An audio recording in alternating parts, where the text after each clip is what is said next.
Pigilan mo. Huwag kang tumakbo. Huwag niyo akong habulin. Si Su Yinan ang ikakasal ngayon, hindi ako. Walang hiya kang bata ka. Saan ka pupunta? Tai, gusto mo ba talagang ipakasal ako kay Xiao Yunting, yang matandang lalaking namatayan ng asawa? Ang pamilya Su ay may utang na 200 milyong piso. Ikaw ay pinalaki. Sa luho ng pamilya Su, ngayon ang panahon para mag-ambag ka para sa pamilya. Pero hindi mo ba alam, si Su Yinan ang gustong pakasalan ni Xiao Yunting at hindi talaga ako. Ba't ako ang ipapalit? May kasintahan na ang ate mo. Masisikmura mo bang sirain ang kanilang relasyon? Kung gayon, masisikmura mo bang hayaan akong mamatay? Puro kasinungalingan lang ang mga chismis na malas si Xiao Yunting. Si Xiao Yunting ay napakayaman, siguradong magpapakasasa ka sa iyong buhay kapag pinakasalan mo siya. Magpakasasa? Sa iyo na lang ang swerte mo. Hindi talaga ako magpapakasal. Kasal ka man o hindi, magpapakasal ka pa rin ngayon. Wala na kayong pag-asa? Sinabi ko na hindi ako magpapakasal at hindi ako magpapakasal. Hulihin niyo siya.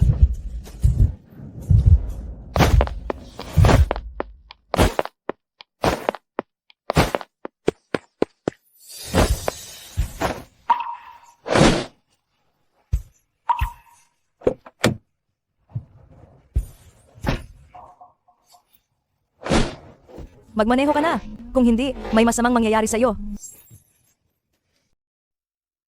Ginang, alam mo ba kung sino ang kinikidnap mo? Magmaneho. Parang kotse iyon ng Young Master. Hahabulin pa ba? Habulin.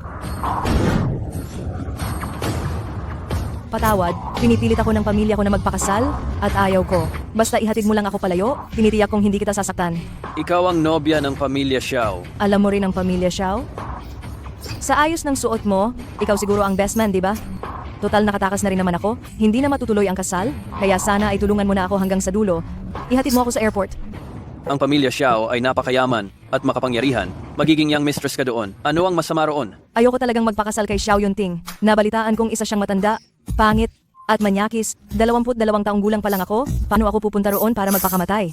Ehem. Bakit ka umuubo? Magmaneho ka ng maayos? Nasa kasibulan pa ako, ayokong mamatay sa daan.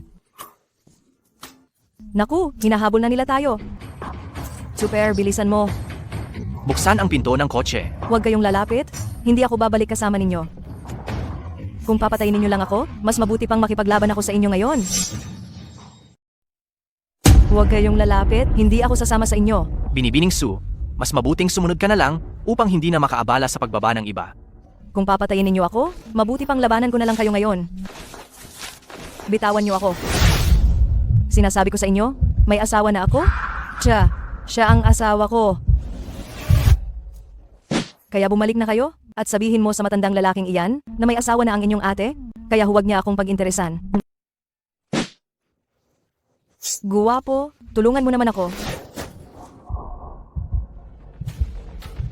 Aking munting kasintahan. Kung alam mong ako ang asawa mo, dapat kang maging masunurin. Dalhin si Binibining Su pabalik na sa pamilya Xiao.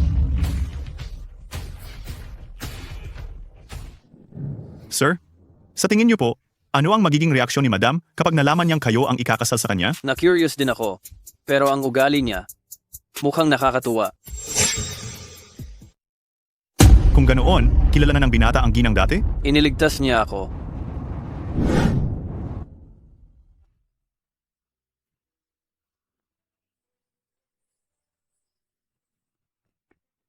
Ayos ka lang ba? Gumising ka, manatiling gising, huwag kang matutulog, tatawag ako ng ambulansya para sa'yo. Ingatan mo.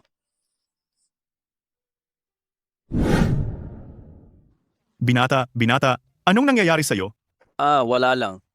Naalala ko lang noong iniligtas ako ng ginang hanggang tuluyan akong mawalan ng malay. Hindi ko nakita ng malinaw ang mukha niya. Kung gayon, paano nalaman ng binata na ang ginang ang siyang nagligtas sa inyo? Pagkagising ko, nalaman ko na siya si Su Yinang, ang anak ng pamilya Su. Ngunit nasa ibang bansa ako, kaya wala akong oras na makita siya. At ipinadala ko lang si Kalihim Li para tulungan ng palihim ang pamilya Su. Ang ama ni Su Yinang ay humiram din sa akin ng ilang beses, ngunit hindi pa nababayaran. Kaya itong pamilya Su, na ayaw magbayad ng utang, gusto nilang gamitin ang anak na babae nila bilang bayad? Ang plano ng pamilya Su ay masyadong lantad. Iniligtas niya ang buhay ko, pinakasalan ko siya, at pangangalagaan ko siya ng buong puso. Ngunit ang ginang, mukhang hindi siya masyadong handa. Ang tungkol sa pag-ibig, pwedeng dahan-dahanin. Sige na, bumalik na tayo. Gugulatin ko siya.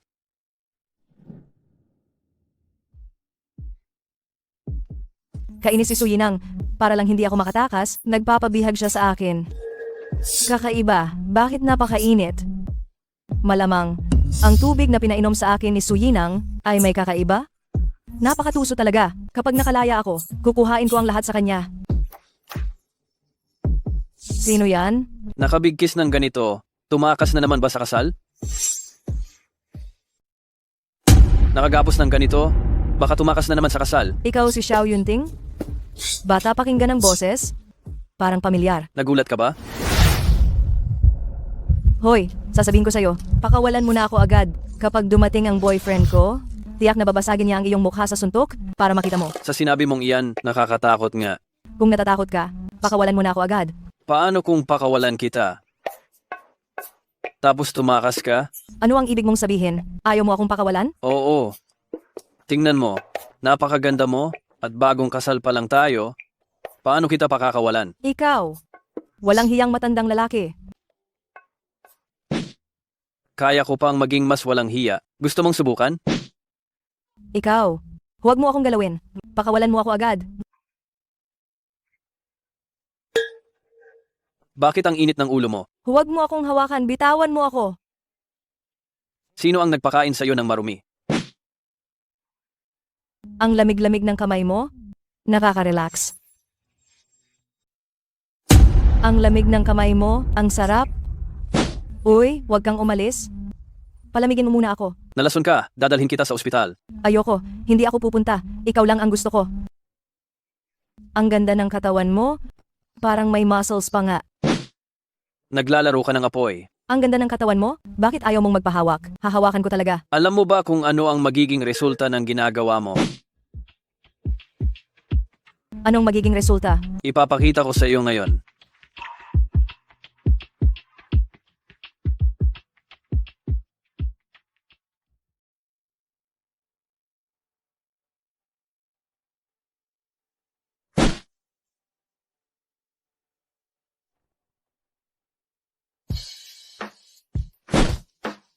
Ano? Aalis ka pagkatapos? Ayaw mong panagutan? May mukha ka pang magsalita? Hindi ka ba ang best man? Bakit ako ang kasama mo? Sinamantala mo ang pagkakataon, tapos ka na. Sino ang nagsabi sa iyo na ako ang best man? Ang bride at groom ay nasa iisang kwarto. Hindi ba iyon ang dapat? Ikaw si Xiao Yunting? Hindi maaari. Si Xiao Yunting ay hindi ba isang matanda, pangit at malaswang lalaki? Hindi ka panipaniwala yung mga chismis sa labas. Chimisman o hindi, sasabihin ko sa'yo, si Su Yinan ang dapat mong pakasalan. Hindi ako, si Su Yanran. Ang nangyari ngayon, tapos ka kapag naglakas loob kang ibunyag ito. Huwag mo na akong hayaang makita pa kita. Kailan naging si Su Yanran? Si Su Yinan? Hoy, tingnan mo agad, si Su Yinan at si Su Yanran. Young Master, naimbestigahan na. Si Su Yanran ang nagpakasal, hindi si Su Yinan. Dahil ayaw magpakasal ni Su Yinan, kaya niya pinapalitan si Su Yanran. Tara na, pumunta tayo sa pamilya Su.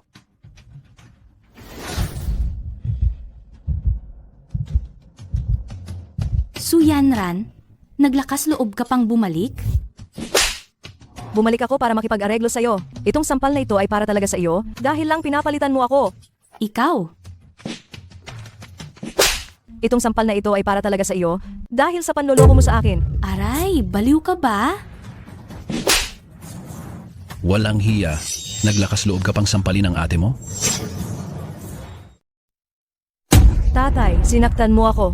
Naglakas loob kang saktan ang ate mo? Tapos hindi kita pwedeng saktan? Para lang mapilitan akong magpakasal, pinainom niya ako ng maruming bagay para magkaroon kami ng relasyon ni Xiao Yunting. Hindi ba yun magandang bagay? Napakayaman ni Xiao Yunting. Tapos tumakas ka pa sa kasal. Alam mo ba, kahapon nagdulot ka sa pamilya namin. Nang napakalaking kahihiyan, mas mahalaga ba sa inyo ang inyong reputasyon o ang aking kaligayahan?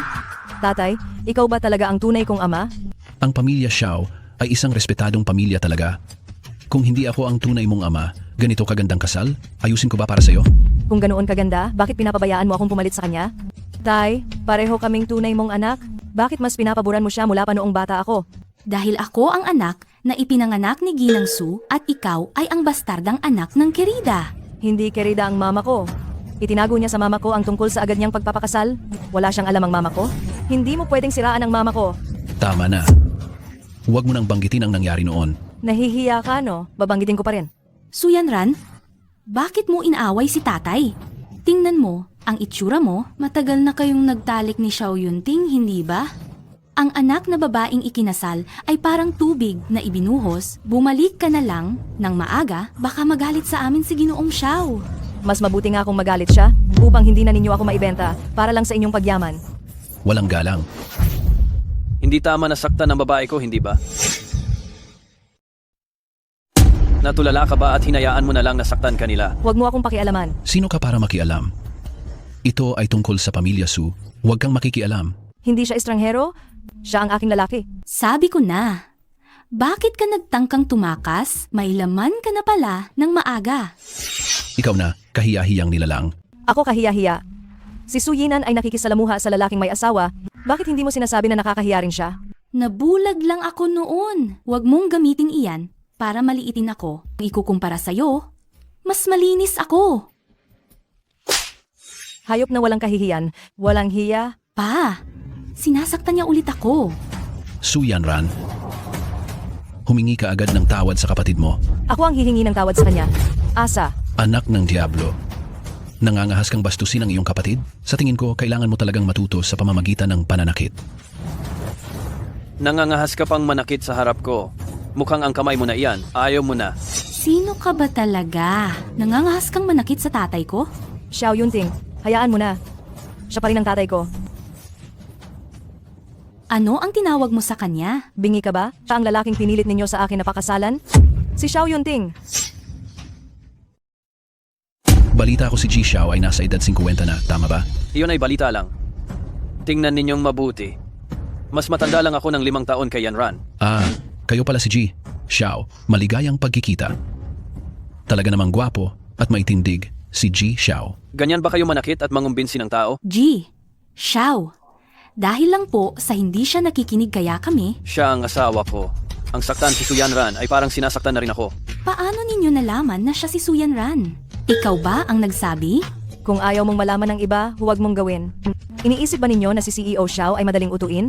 Hahayaan lang niya kayong linlangin siya? Gusto kong itanong, bakit nagpalit ng nobya? Ito? Ito? Bakit pa? Dahil matanda ka na? At dahil sa sabi-sabi na nakakapatay ka ng asawa?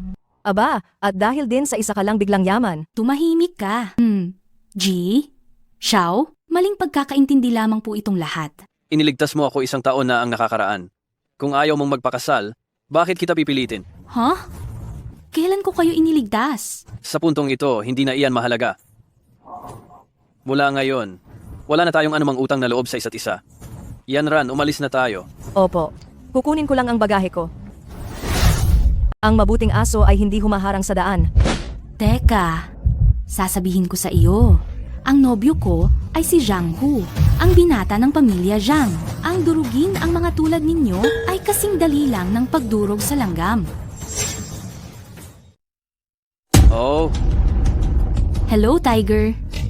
May pumasok sa bahay namin at sinaktan pa ang tatay ko. Bilisan mo! Pumunta ka rito! Sinong walang hiya ang nangahas gumalaw sa babae ni Jiang Hu? Huwag kang matakot, mahal. Papunta na ako agad. Hinan, tama na. Pamilya na tayong lahat. Tay, ginanyan ka na nila. Paanong tatamahin na lang? Ang boyfriend ko ay tagapagmana ng Zhang family at kilala pa niya si Secretary Lee ng Cloud Peak Group. Isang pitik lang ng daliri niya, mapapawala niya kayo sa Jiangcheng. Kung luluhod kayo ngayon, sa harapan namin, maaari pa kayong patawarin. si Secretary Lee ng Cloud Peak Group. Tama! Ang Cloud Peak Group ay isang top tier na grupo sa Jiangcheng at napakataas na talaga ng posisyon ni Secretary Lee. Tapos na kayo? Umalis na tayo? Kung magpupumilit ka, baka mapahamak ka. Pinagtatanggol mo ako. Masyado kang nag-iisip. Bakit? Natatakot ka? Anong kinakatakot ko? Sige, hihintayin namin si Zhang Hu na sinasabi mo. Sinong walang pinagkatandaan ang nangangahas manggulo sa Su family? Tiger, sila po. Aha! Ikaw na bastos? Nangangahas manggulo sa teritoryo ko? Hindi mo ba alam kung sino ako? Si Jiang Hu? Alam ko, hindi ba ikaw ang walang kwentang anak ng Zhang family na laging nagpapalakas kay Secretary Lee? Walang galang. Kayo, baliin ninyo ang mga kamay niya at sampalin siya ng 20 beses para matuto. Zhang Hu, ikaw ang walang galang. Sino yan? Ah, si Kalihim Lee. Anong hangin naman ang nagdala sa inyo rito? Maliit lang ito. Hindi ko na dapat kayo inabala. Siya ba ang sekretarya ng CEO ng Yunding Group? Ang bata pa? Kung ang isang kalihim ay may ganoong kalaking kapangyarihan, hindi ba mas malaki ang kapangyarihan ng CEO ng Yunding Group? Mukhang ayaw ibunyag ng binata ang kanyang pagkakakilanlan. Ginoong Xiao, Ginang Xiao, pinapabati po kayo ng aming CEO ng maligayang kasal. Dahil po sa sobrang abala noon, hindi siya nakarating ng personal para batiin ang bagong kasal, kaya inatasan niya akong bumati sa inyo. Anong nangyayari dito? Ginoong Xiao, ano ang gusto ninyong gawin sa walang kuwentang bagay na ito? Gaya ng sinabi ni Jiang Hu, baliin ang kanyang kamay at bigyan pa siya ng 20 sampal. Kalihim Lee, Ginoong Xiao, Ginang Xiao, hindi ko po alam ang inyong kahalagahan. Patawarin niyo na po ako. Ayoko, wag po, ayoko. Ano ang ginagawa ninyo? Huwag kayong mananakit. Huwag ninyong galawin si Jiang Hu, kasalanan ko po. Ang lahat, humihingi po ako ng tawad. Xiao Yunting, baka pwede na. Tiyaka, nakaganti na rin naman tayo. Masyado namang mabigat ang parusang iyan. Dahil nagsalita na ang aking asawa, pagpapalampasin ko na ito sa inyo. Ngunit sa susunod na pagkakataon, hindi na magiging kasing dali lang ng simpleng pagpaparusa ang mangyayari.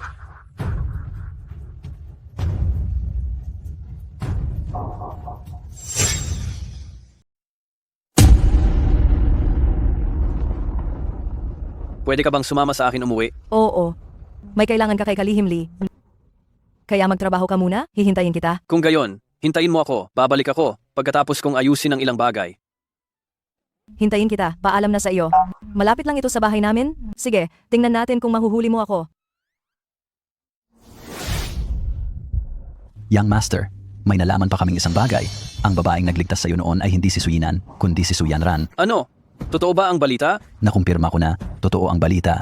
Noong gumaling po kayo, hinanap ninyo ang address ng dalaga ng pamilya Su gamit ang CCTV at nagpadala kayo ng tao upang itanong ang pangalan ng anak na babae ng pamilya Su. Noon, hindi nag-ingat ang inyong tauhan at hindi nila tinanong ng malinaw kung ilan ba talaga ang anak na babae ng pamilya Su. Kaya nalaman lang nila na may isang anak na babae ang pamilya Su na ang pangalan ay Suyinan at hindi nila alam na may isa pang bunsong anak na babae na ang pangalan ay si Suyanran. Ang totoong nagligtas po sa inyo ay ang bunsong anak na babae ng pamilya Su, si Suyanran. Hindi ko inaasahan na sa hindi inaasahang pagkakataon na pangasawa ko pala ang tamang tao. Nasaan na ang aking asawa? Nandito lang siya kanina. Paano biglang nawala? Nalinlang ako ng babaeng ito. Wala siyang balak umuwi. Ano pong gagawin natin ngayon, Young Master? Kailangan ko na lang magdahan-dahan. Tianqian, miss na miss kita.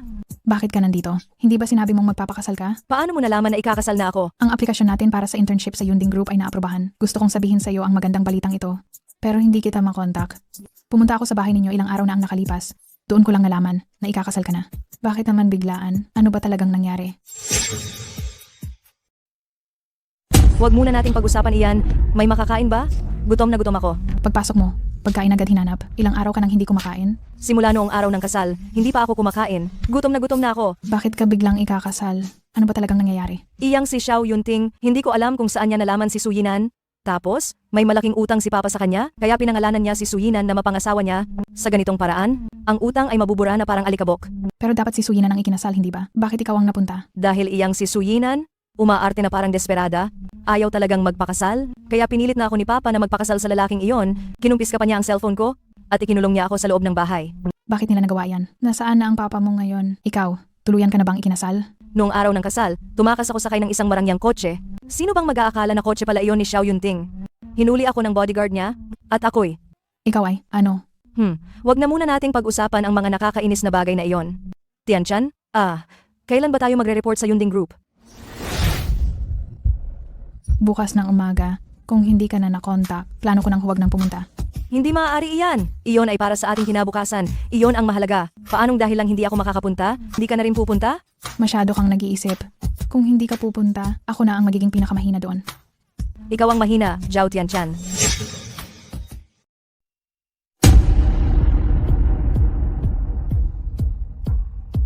Tian, ito pala ang lugar kung saan tayo magtatrabaho. Mukhang napakaganda. Sumunod tayo sa manager. Dito ang lugar kung saan kayo magtatrabaho. May darating na kliyente maya-maya. Siguraduhin ninyo maganda ang pagtanggap.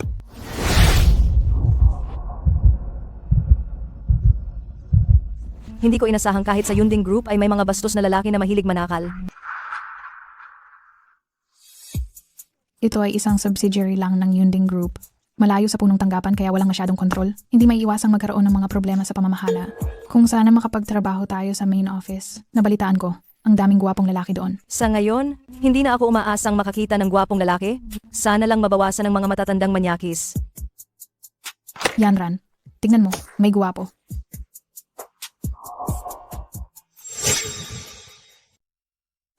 Si Xiao Yunting talaga ang nandito? At pati si Sekretaryo Lee? Anong gagawin ko? Anong gagawin ko? Ma'am, bakit po? Masama po ba ang pakiramdam ninyo? Wala, ayos lang ako. Magtrabaho ka na lang ng maayos. Huwag kang masyadong lilingalinga. Baka makita ka ng manager. Young Master, ito po ang resume ng asawa ninyo. Nag-apply po talaga siya rito para mag-intern. At ngayon na, ang araw ng pag-uulat. Patawagin mo ang manager ng departamento nila para tingnan kung dumating ba talaga siya. Young Master, nakikipagkita po ang department manager sa labas sa isang kliyente, pero nagtanong na po ako. Dumating po talaga ang asawa ninyo para mag-ulat. Gusto po ba nating magpadala ng tao upang hanapin siya? Huwag muna. Huwag mo munang ibunyag ang pagkatao ko. Pangulong Lee, tuloy po kayo.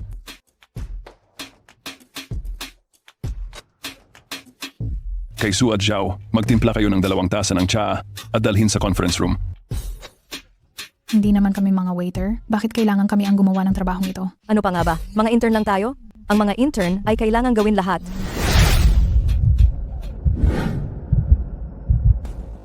Pangulong Lee, para sa kooperasyon na ito, kailangan ko pa po ang inyong paggabay. Song, masyadong mabagal ang trabaho ng mga empleyado mo. Paano kami makakapag-usap kung nauuhaw ako? Paumanhin po talaga. Pangulong Lee, tiyak na kakausapin ko po sila mamaya.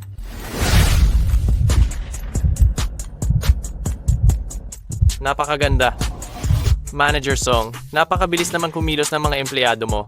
Ilipat mo itong 2 empleyado sa kumpanya ko sa loob ng ilang araw para magsilbing halimbawa sa aking mga empleyado na mga tamad at walang silbi. Ano sa tingin mo?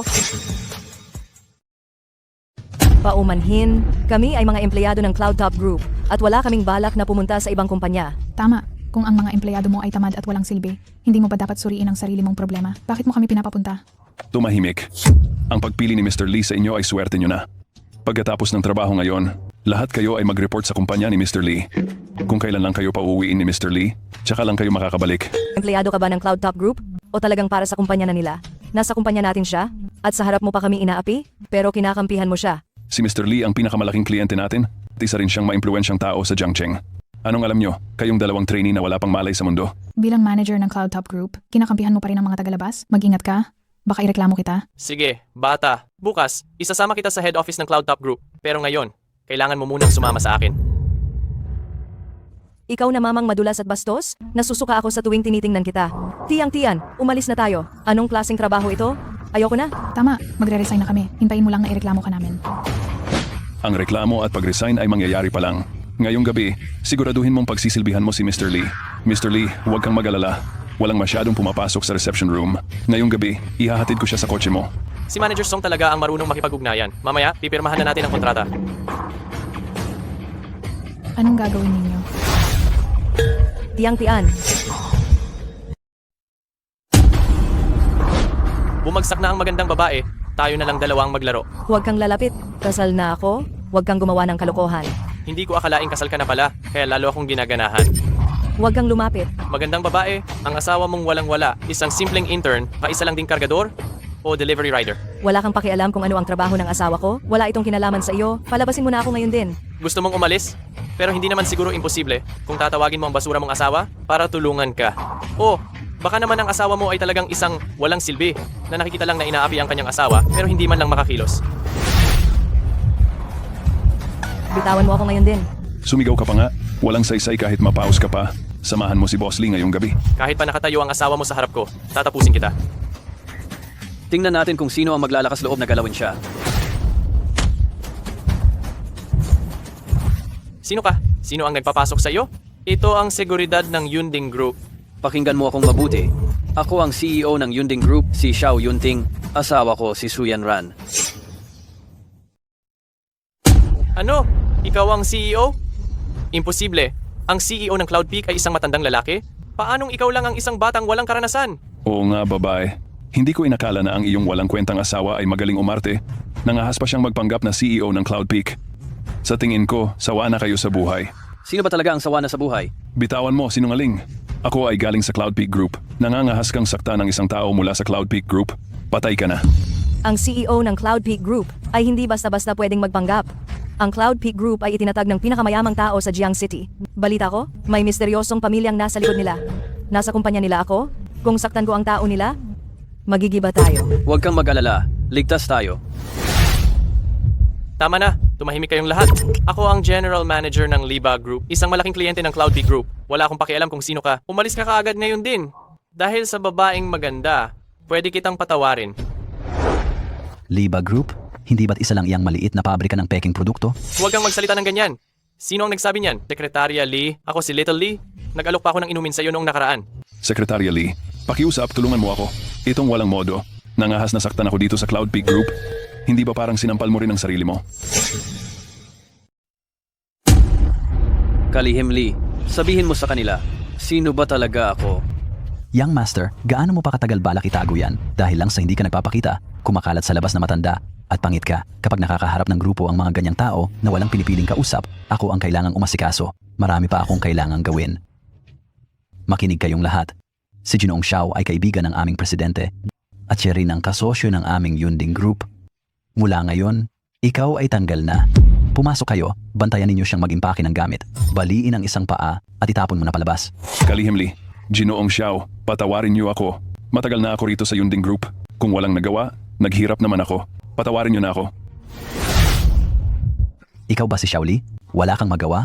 Tapos dito sa Yunding Group ko, magpapakita ka ng abangis. At nangaapi ka pa ng empleyado namin. Kalihim Lee, Ginoong Xiao, Ginang Song, nagkamali ako. Patawarin niyo na ako. Patawarin niyo na ako. Ginoong Xiao, Ginang Xiao. Ano ang dapat gawin sa taong ito na walang respeto? Kung paano ninyo pinadala si tagapamahala Song, ganoon din ang gawin ninyo sa kanya. Hindi mo ba narinig ang sinabi ni Ginang Xiao? Liin ang kanyang isang paa at itapon palabas. Wag po, wag po.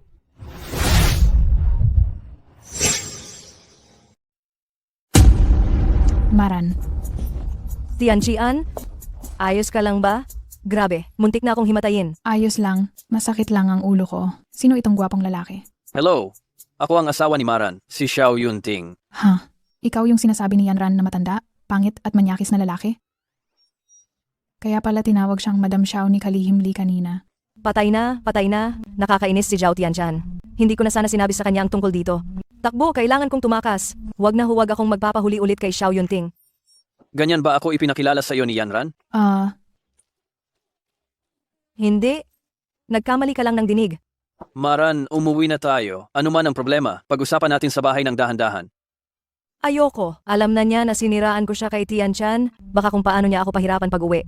Hindi pa ako pwedeng maging lantaran. Kailangan ko muna siyang malito. Sige, mabuti. Uuwi ako mamayang gabi. Mauna ka na. Huwag na. Dito lang ako maghihintay sa iyo. Wala naman akong ginagawa sa kumpanya. Hindi pwede. Ngayon ang unang araw namin ni Tianqian sa internship. Masama kung nandito ka. Ayokong mapansin. Umuwi ka muna. Sige na nga, aalis muna ako. Susunduin kita mamaya sa gabi.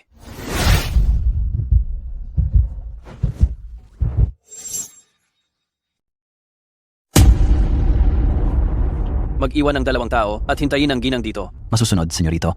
May balita po kaming natanggap. Ang inyong kababata, si Shen Mengyao, ay nakabalik na sa Jiangcheng. Patuloy siyang nagtatanong tungkol sa inyo. Gusto niyo po ba siyang makita? Anong kailangan ni Shen Mengyao sa akin? Huwag muna natin siyang pansinin. Ang tungkol kay Su Jiao, kumusta na ang pag-aayos? Naayos na po. Binigyan namin sila ng pera. Pumayag na po sila na hindi na muling guguluhin ang ginang. Ipaimbestiga mo si Zhao Tianqian kung ano ang gusto niya sa pang-araw-araw. Ang ibig niyo pong sabihin, suhulan siya para papuriin niya kayo sa ginang? Ano ang ibig mong sabihin sa pagsusuhol? Wala akong ginawa kundi alamin kung ano ang gusto ng ginang sa hindi diretsong paraan.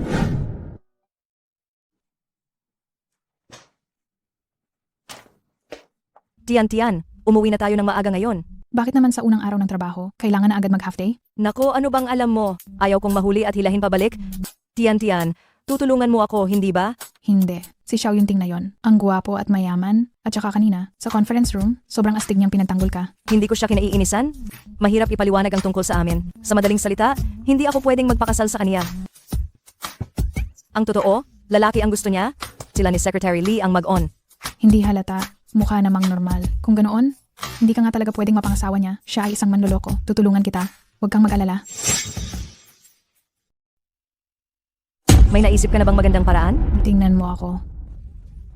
Kuya, pwede mo ba kaming tulungan? Oo. Siyempre, ano bang kailangan kong gawin? Ako si Zhao Tiantian at ito ang matalik kong kaibigan, si Su Yanran. Mayroon kaming nakasagutan na kliyente ngayon. Sabi niya kukunin daw niya kami mamayang gabi. Pwede mo ba kaming iligtas? Huwag kang mag-alala. Yun ding group ito. Pagkatapos ng trabaho, magtago lang kayo sa likuran ko. Kapag naglakas loob silang lumapit, tumawag lang kayo ng guwardya. Ang galing mo, kuya. Tian, talaga bang gagana ang plano mo? Hindi ka naniniwala sa akin. Kailangan mong magtiwala kay Kuya Tang.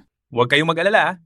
Ipaubayan nyo na lang ito sa akin. Mayroon akong pinag-aralan. Kung mayroon talagang dumating, pipigilan ko sila at tumakbo na lang kayo. Salamat Kuya Tang, ililibre kita ng hapunan kapag mayroon na akong oras. Walang anuman. Bakit ba kasi kayo hinahabol ng mga taong yun? Mga tauhan sila ng isang matanda, pangit at manyakis na lalaki. Napagtripan ako ng matandang lalaking iyon at pilit niya akong pakasal. Tama, ang matandang lalaki na iyon ay mahilig din sa lalaki. Gusto niyang gawing asawa si Yanran. Mayroon bang ganoong klase ng lalaki? Huwag kayong mag-alala. Sigurado akong poprotektahan ko kayo. Hinihintay na po namin kayo ngayon upang sumakay sa sasakyan. Xiao Tang, sa iyo na kami umaasa. Huwag kang mag-alala.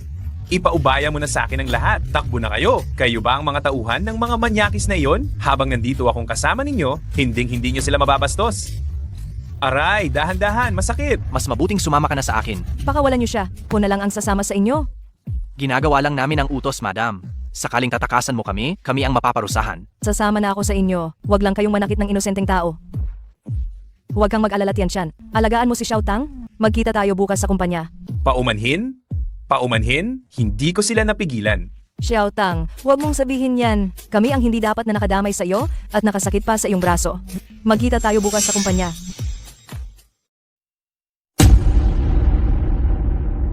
Hindi ko pa ba naipaliwanag ng maayos? Si Su Yinan ang gusto mong pakasalan? Hindi ako. Nagkamali ka ng taong hinahanap.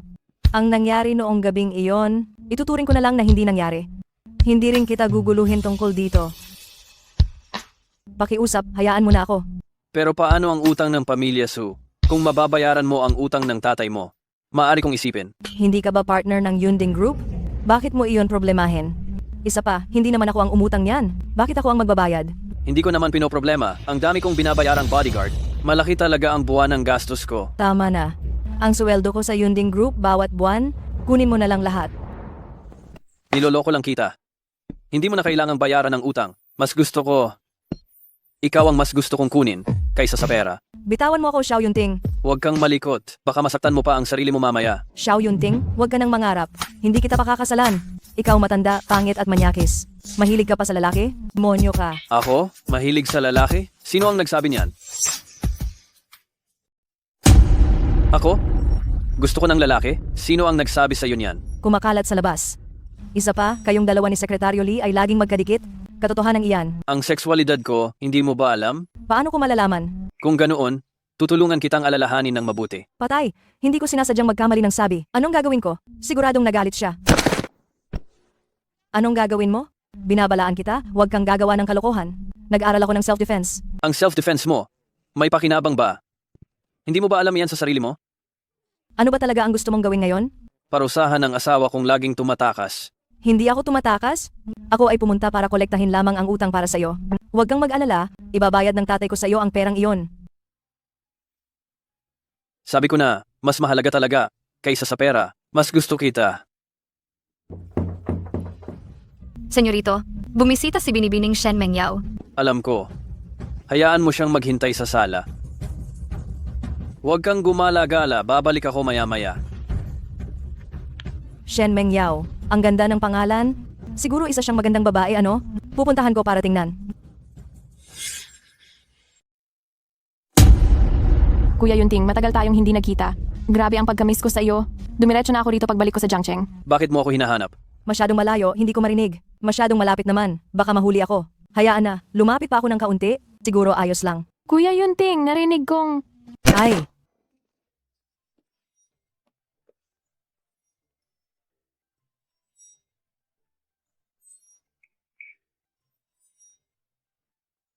Kuya Yunting, sino yan?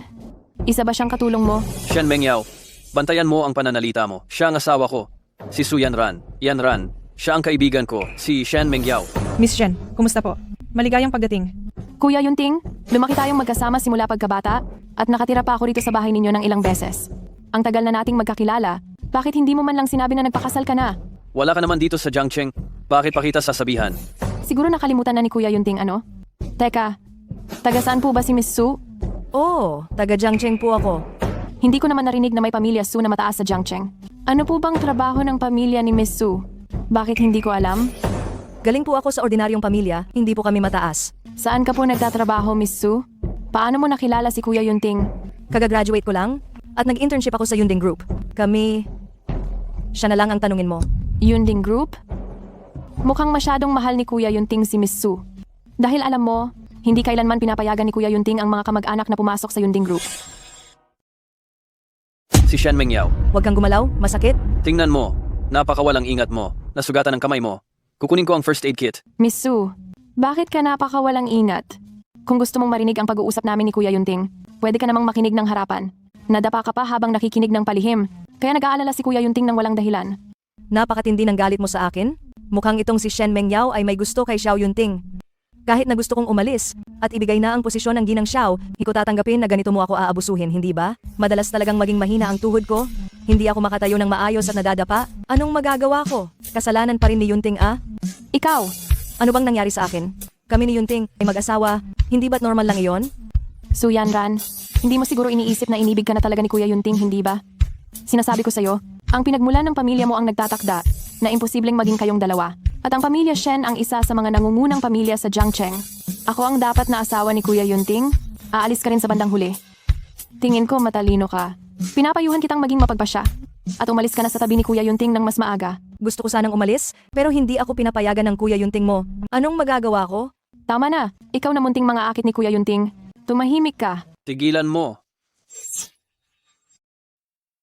Tigil. Shen Mengyao, ang una mong ginawa pagbalik mo sa Jiangcheng ay sinaktan ang asawa ko. Pinalaan kita, ang saktan siya ay saktan mo na rin ako. Kuya Yunting, siyang nauna, hinamon niya ako. Itong walang galang na babae. Para lang makita mo akong sinasaktan siya, dahil sa babaeng ito na puno ng... Tumahimik. Sinasabi ko sa iyo, kung manggugulo ka pang muli sa asawa ko, umalis ka na ngayon din. Kuya Yunting, sinasaktan mo ako para lang sa babaeng ito? Huwag kang tawag ng babae, hindi pa nga natin alam kung sino talaga ang babae. Pumunta ka sa bahay ng isang may asawa, sino ang hindi nakakaalam ng intensyon mo? Naglakas loob kang saktan ako? Ang isang hamak na wala namang pamilya ay naglakas loob na saktan ako? Sinasabi ko sa iyo, sisiguraduhin kong hindi ka na makakatira sa Jiangcheng. Shen Mengyao, huwag kang magwala sa loob ng bahay ko. Umalis ka na. Kuya Yunting, pinapaalis mo ako? Ininsulto mo ang asawa ko. Gusto mo pang manatili ka. Hindi ba nakakatawa iyon? Sa pagpapakasal mo sa ganitong klase ng babae, paano iyon papayagan ng pamilya Xiao? Sasabihin ko kay Lolo Xiao para maging patas siya sa akin. Kahit kailan mo gusto. May tao ba riyan? Ihatid ang bisita palabas. Binibining Shen, pakialis na po. Tama siya, ganoon nga. Tiyak na hindi papayag ang pamilya mo sa amin. Kaysa mapilitan tayong maghiwalay sa huli, mas mabuti na ngayon pa lang ay bumalik na tayo sa tamang landas. Ano? Gusto mo nang tumakas? Pakawalan mo na ako. Tingnan mo si Shen Mengyao, gustong-gusto ka niya. Isa pa, isa siyang dalagang kagalang-galang, marunong at may pinag-aralan siyang mabuti. Lagang kagalang-galang? Marunong at may pinag-aralan? Siya ba talaga ang tinutukoy mo? Sige na. Pumunta na tayo sa bahay ni Lolo.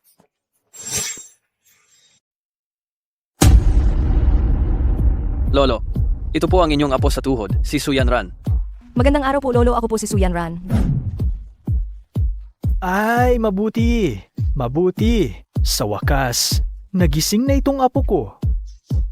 Teka, mali. Ilang araw pa lang akong nagpilit magpakasal.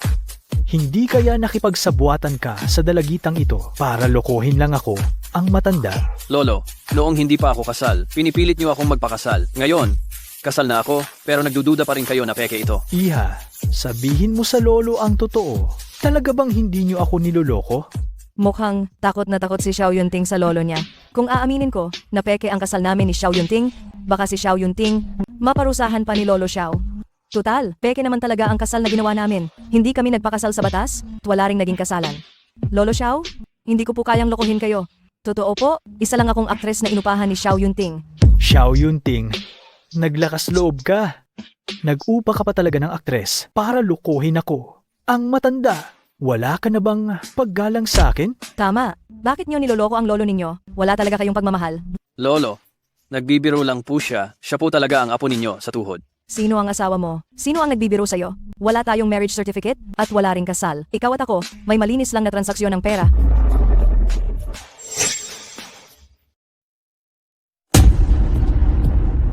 Lolo, hindi ko kayang magsinungaling sa inyo. Kaya ko lang sinabi sa inyo ang totoo. Pero, baka maghiganti si Xiao Yunting sa akin? Anong gagawin ko? Huwag kang matakot. Nandito ako. Hindi ka niya magagawang saktan. Pero, ano sa tingin mo ang apo kong ito? Bakit hindi ninyo subukan ang dalawa? Gusto ko sanang subukan, pero kasi lalaki ang gusto ni Xiao Yunting, iyang sekretarya linya, siya ang mahal niya. Yan Ran, sinabi ko na sa iyo, hindi totoo mga balibalita sa labas. Sinong Lee? Ay, imposible. Si Lee may gusto siyang ibang tao, pero wala lang siya dito sa Jiangsu.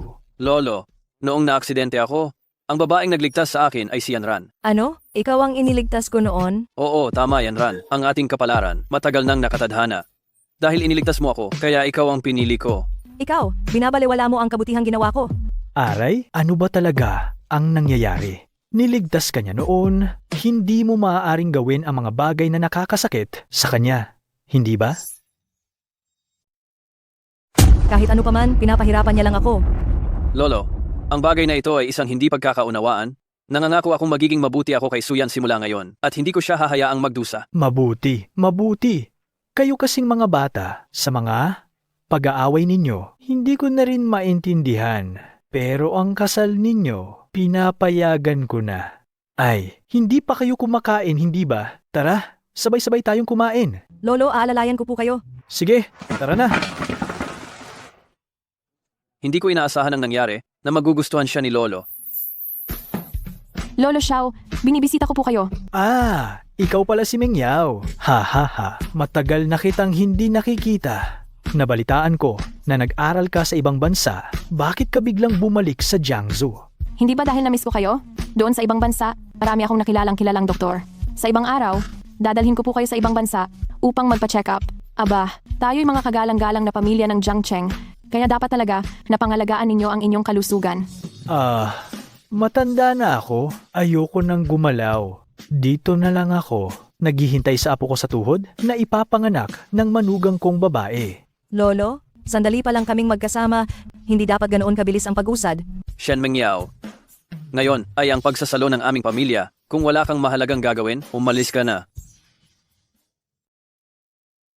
Kuya Yunting, ano bang pagkakamali ang nagawa ko? Bakit mo ako pinaalis? Huwag mong isipin na hindi ko alam ang nasa isip mo. Sasabihin ko sa iyo, si Sumara ng asawa ko. Siya lang ang mamahalin ko habang buhay at siya lang ang nasa puso ko. Ano man ang gawin mo, hindi ka magkakaroon ng puwang sa puso ko.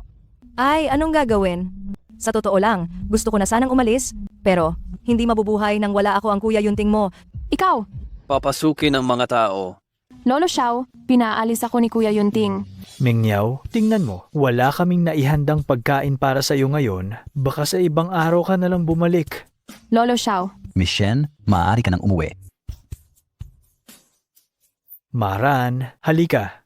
Kumain ka pa. Lolo, hindi na po ako kakain. Kapag tumaba ako, mamumuhi sila at aabusuhin ako. Tingnan natin kung sino ang maglalakas loob na apihin ka. Simula ngayon, kapag may umaapi sa iyo, sabihin mo lang kay Lolo, ako ang bahala sa iyo. Salamat, Lolo. Lolo, aalis na kami. Ingatan mo ang sarili mo. Dadala ulit kami sa ibang araw. Gabi na, mag-ingat kayo sa daan. Huwag kang mag-alala, Lolo. Malamig na sa gabi. Huwag mo na kaming ihatid. Bumalik ka na.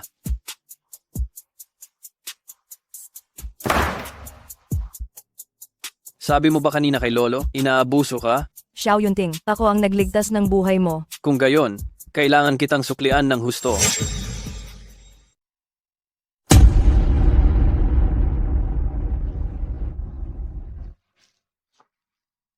Anong gagawin ko? Hindi na ito pwedeng magpatuloy.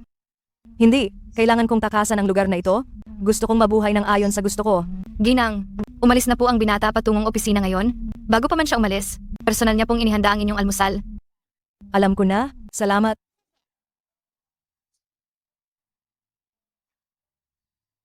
Hoy, Tiyan. Sunduin mo ako pagkalipas ng eksaktong kalahating oras. Magkita tayo mamaya.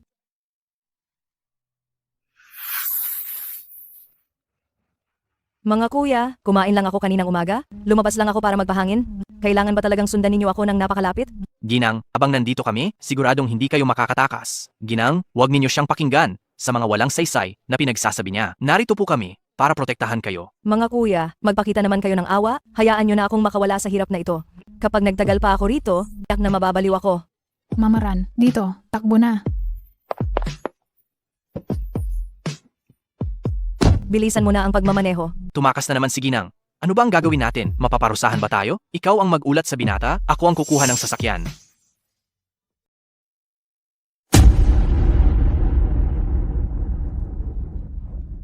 Hoy!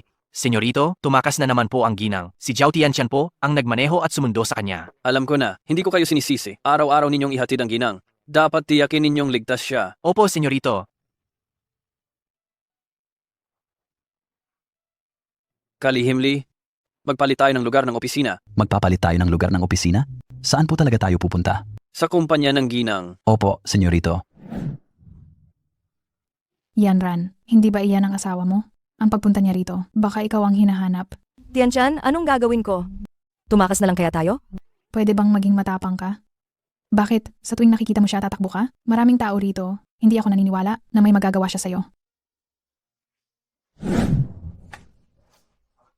Mula ngayon, ang ating kumpanya ay pangungunahan ng kasosyo ng punong tanggapan, si Xiao Yunting bilang acting president ng kumpanya. Sana, lahat tayo ay magtatrabaho ng seryoso at ipakita ang pinakamahusay na imahe ng ating kumpanya kay Ginoong Xiao. Tian, ano ba talaga ang ginagawa ni Xiao Yunting? Sa tingin mo, hindi niya ako pinuntahan buong araw ngayon. Pagkatapos magtrabaho, hindi rin siya nagpadala ng tao para hilahin ako pabalik. Hindi ba yun mas maganda? Ano ba talaga ang ibig sabihin ni Xiao Yunting? May malaki ba siyang plano na iniisip? Pag-uwi ko, dapat nagpadala siya ng tao para kunin ako. Gusto mo ba talaga na kunin kanya o hindi? Hindi ko alam. Kapag nandoon siya, lagi ko lang gustong tumakas. Pero ngayong umalis na siya, pakiramdam ko naman may kulang sa loob ko. Nasa puso mo ba siya? Hindi ko alam. Nasa puso ka ba niya? Iyan, lalo na ang hindi ko alam. Wala akong ideya kung ano ang ibig niyang sabihin. Kung ganoon, iminumungkahi ko sa'yo na makipag-usap ka at makipagtawanan sa mga lalaking kasamahan mo sa trabaho. Kung mahalaga ka sa kanya, magsiselo siya. Pero kung wala kang halaga sa kanya, magkukunwari siyang hindi kanya nakikita. Tama ka, Tian. Ang talino mo ngayon. Kuya Tang, maaari mo ba akong tulungan? Noong huli ko kayong tinulungan, halos mabalian ako ng braso. Hindi niyo naman siguro ako uutusan na makipag-away ulit, di ba? Hindi, napakasimple lang nito. Bumili ka ng bulaklak at magkunwaring magtatapat kay Suyan Ran. Si Suyan Ran ay napakatanda na pero hindi pa nagkakaroon ng kasintahan. Gusto niyang maranasan ang pakiramdam ng mapagtatapatan. Kaya pagbigyan mo siya. Sige na nga. Kung ganoon, bibili ako ng bulaklak bukas.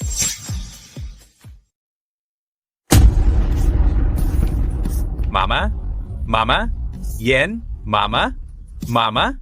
Ran? Ako? Gusto kita? Maging nobya kita? Pwede ba? Wow, ang gaganda ng mga bulaklak. Yan Ran, sagutin mo na siya. Sige na. Oo nga. Napakatotoo ni Xiao Tang. Suyen Ran. Sagutin mo na siya. Sige, tinatanggap ko. Suyen Ran. Sandali lang. Hindi tayo nagkita at ganito na ang ipinapakita mong magandang palabas? Hoy! Anong ginagawa ninyo dyan? Sinong nagpahintulot sa inyong mag-ingay habang oras ng trabaho, ha? Ma-manager, si Xiao Tang po kasi, nagpapahayag ng pag-ibig si Xiao Tang kay Su Yenran. Nakakaabala po iyan sa aming trabaho. Nagtatrabaho naman kami ng maayos, tapos gumagawa sila ng ganitong bagay sa opisina. Talagang walang hiya. Kayo ang pinakamalakas kanina. Anong ebidensya ninyo? Malinaw na problema ni Su Yenran yan. Araw-araw ay may mamahaling kotse siyang sumusundo. Kitang-kita na kinakalinga siya ng isang malaking amo. Tama, pinakakain na nga siya, tapos makapal ang mukha pa siyang tanggapin ang pag-ibig ni Xiao Tang. Paano nakapasok ang ganitong babae sa Cloud Top Group? Anong pinagsasabi mo?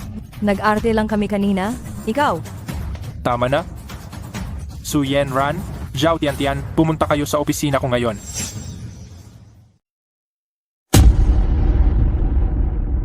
Sa totoo lang, hindi ko dapat pakialaman ang inyong personal na buhay, pero kayo naman, malubhang lumabag sa alituntunin ng kumpanya. Ayusin ninyo ang mga gamit ninyo at mag-file na kayo ng resignation sa HR. Bakit naman? Paano mo mapapaniwalaan ang panig lang nila? Si Xiaotang at kami ay nagpa-practice lang. Kung hindi ka naniniwala, tanungin mo si Xiaotang. Hindi na kailangan, kahit ipatawag pa natin si Xiaotang, magsisinungaling pa rin kayo? Ang mga babaeng tulad ninyo, marami na akong nakita, nagtatago sa likod ng pera. Anong ebidensiya mo? Kailangan mong panindigan ang iyong sinasabi. Kung hindi, iyan ay paninirang puri at sisira sa aming reputasyon.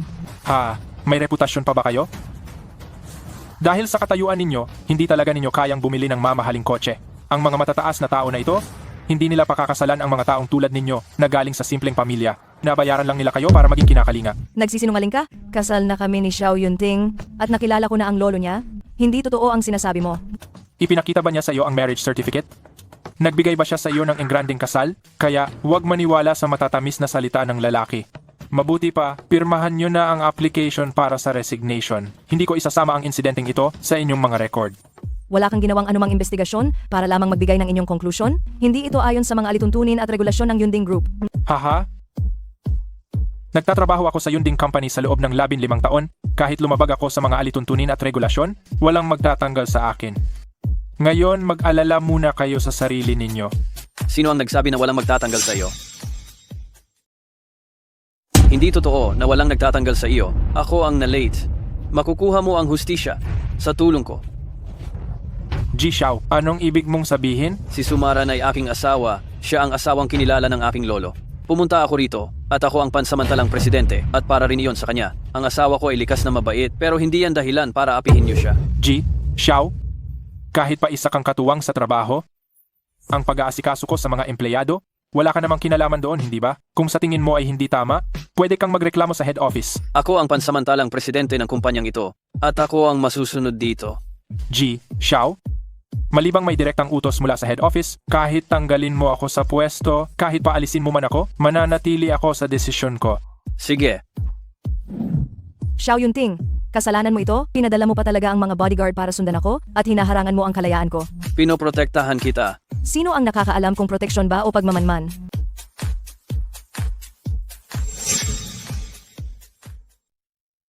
Galit na galit ba siya sa akin?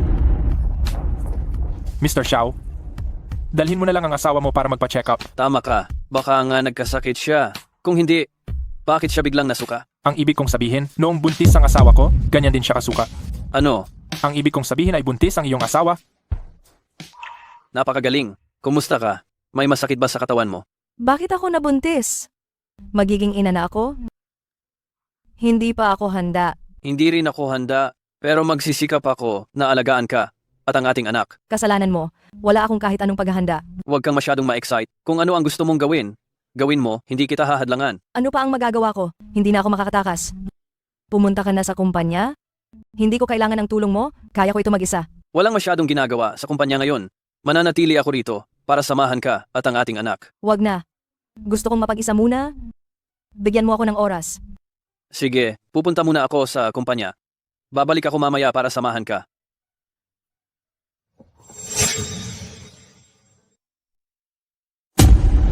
Ayos lang ba ang pakiramdam ni Yanran? Buntis siya. Ano? Ang dahilan kung bakit ako pumunta rito ay umaasa akong samahan mo siya ng madalas. Sobrang biglaan kasi ng bagay na ito. Hindi pa siya handa. Kahit hindi mo sabihin, aalagaan ko pa rin siya ng mabuti. Sa panahong ito, huwag muna kayong bumalik sa kumpanya. Samahan mo lang siyang madalas. Alam ko na. Ipasa mo sa akin. Ano ang plano mong gawin? Hindi ko rin alam. Hindi ko pa pinag-iisipan ang bagay na ito. Sa simula, sobrang tumututol ako sa pagdating ng lalaking ito, kaya hindi ko rin siya gusto. Pero sa tuwing may problema akong kinakaharap, palagi siyang sumasagip. Unti-unti, parang hindi na rin ganoon katindi ang galit ko sa kanya. Hey, talagang isang sumpa na relasyon kayong dalawa. Kung ako ang tatanungin, si Xiao Yunting ay medyo mabait naman, mayaman at gwapo pa. Kahit nasa simula, mali ang inyong sitwasyon, pero bagay naman kayong dalawa. Bakit mo siya kinakampihan? Hindi ba sabi mo, hindi mo siya kinaiinisan? Hindi ba ang hindi mo pagkainis ay pagmamahal na? Bakit ang dami mong kalokohang argumento? Pagdating ng araw, napagkasunduan na, pagkapanganak ng anak mo, gusto kong maging inaanakan niya ako. Sino naman ang magiging ninong ng bata? Sa tingin ko, si Xiaotang ay magaling. Mas mabuti pang mag-alala ka muna sa sarili mo. Wala pang kasal, may anak ka na. Tay, si Su Yinan, anong ginagawa niyo rito? Nabalitaan kong nagbubuntis ka, kaya kasama ang ate mo para bisitahin ka. Oo, nagbubuntis ako? Hindi ba't dahil sa inyo kaya napilitan akong magpakasal dito?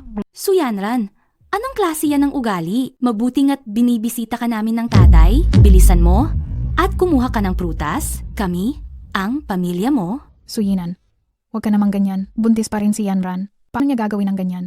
Buntis lang naman. Ano bang malaking bagay yan? Tingnan mo ang kalagayan ng Xiao family. Mababawasan ba ang yaman niya? Noong una, kung hindi ko siya pinagbigyan, magkakaroon ba siya ng ganito kagandang buhay? Tay, isinama mo si Suyinan para hanapin ako? Ano ba talagang kailangan mo? Kung wala naman, umuwi na kayo? Ituturing kong wala akong ama at wala akong ate. Huwag kang magalit, Yanran. Hindi ka dapat ma-stress. Sa totoo lang, naparito ako para humingi ng tawad sa iyo. At saka, para sabihin sa inyo ang katotohanan noong araw. Pero pagkatapos mong marinig, huwag kang mabibigla. Ako na lang ang sisihin ninyo. Tay, bakit mo pa siya kinakausap ng matagal? Hindi naman niya tayo welcome. Tara na, at umalis na tayo dito. Kung gusto mong umalis, umalis ka. Gusto kong kausapin ang sarili kong anak kahit ilang sandali pa lang. Tay, anong ibig mong sabihin? Ibig mong sabihin hindi mo ako tunay na anak? Kaya pala, siguradong bastardo siyang anak ng kabit na nanay niya sa kung sinong lalaki. Ako lang ang tunay na anak ni Papa. Sa totoo lang, si Yinan ay hindi ko tunay na anak. Hindi rin ako kailanman nagpakasal sa nanay ni Yinan. Ang mag-ina ay ipinagbilin sa akin ng matalik kong kaibigan bago siya pumanaw. Ano? Noon, salat kami sa pera. Noong buntis ang nanay ni Yinan, ipinagkatiwala siya sa akin. Nahirapan siyang manganak kay Yinan. At bago siya pumanaw, ako ang pinakiusapan niyang magpalaki kay Yinan. Ayokong maghirap si Yinan kasama ko, kaya ibinigay ko siya sa isang mag-asawang walang anak. At pagkatapos? Bakit? Bakit hindi ka nagpakasal kay mama? Pagkatapos noon, nagsikap akong magtrabaho, nakilala ko ang mama mo, at nang magpakasal kami, isinilang ka. Sa bandang huli, gumaling din sa pagkabaog ang mag-asawang iyon makalipas ang maraming taon. Natatakot akong maapi si Yinan balang araw, kaya kinuha ko siyang muli. Akala ng mama mo na si Yinan ay anak ko sa labas. Pagkapanganak niya sa iyo, umalis na siya. Bakit? Bakit hindi mo ipinaliwanag ng maayos kay mama? Kung ako pala ang tunay mong anak, bakit mo pa ako ipinasal bilang kapalit? Sa loob ng napakaraming taon, palagi kang kinakampihan si Suyinan. Bakit? Hindi. Imposible. Pa, imbento mo lang lahat to. Tama ba? Hindi ito totoo. Maran, huwag kang mag-alala. Buntis ka. Anong ginagawa niyo rito? Pumunta kayo rito para pahirapan na naman si Maran ba? Anong ginagawa ninyo rito? Inaapi nyo na naman ba si Yanran? Yunting, hindi ako inaapi ni Papa at ni Suyinan. Sinasabi lang sa akin ni Papa ang tungkol sa nangyari noon. May dinadala ka pa namang bata. Hindi ka pwedeng masyadong maapektuhan ng emosyon mo. Pag-usapan na lang natin ito mamaya. Gusto ko lang malaman kung bakit. Pagkatapos, ako na lang ang mag-isang nagpalaki sa aming dalawa. Sa simula, dinadalaw pa siya ng nanay ni Yanran, pero hindi na siya bumalik pa. Naisip ko na wala nang mga magulang si Yinan, kaya mas pinaburan ko siya at hindi ko masabi ang totoo. Paanong nangyari yon? Ako pala ang ulila. Bakit ka umiiyak? Sobrang paborito ka ni Papa? Sa loob ng maraming taon? Wala kang naranasang paghihirap? Maski ako na tunay niyang anak ay hindi ako pinapaboran tulad mo? Ano ang iniiyak-iyak mo dyan? Yanran, patawarin mo ako sa loob ng maraming taon. Lahat ay kasalanan ko. Huwag kayong magsisihan, ako ang may kasalanan. Pa, hindi ikaw ang may kasalanan? Ako ang nang-api kay Yanran? Ako ang nagkamali. Pa? Ate? Huwag na nating balikan ang nakaraan. Mag-lunch na lang tayo ngayong tanghali. Sige.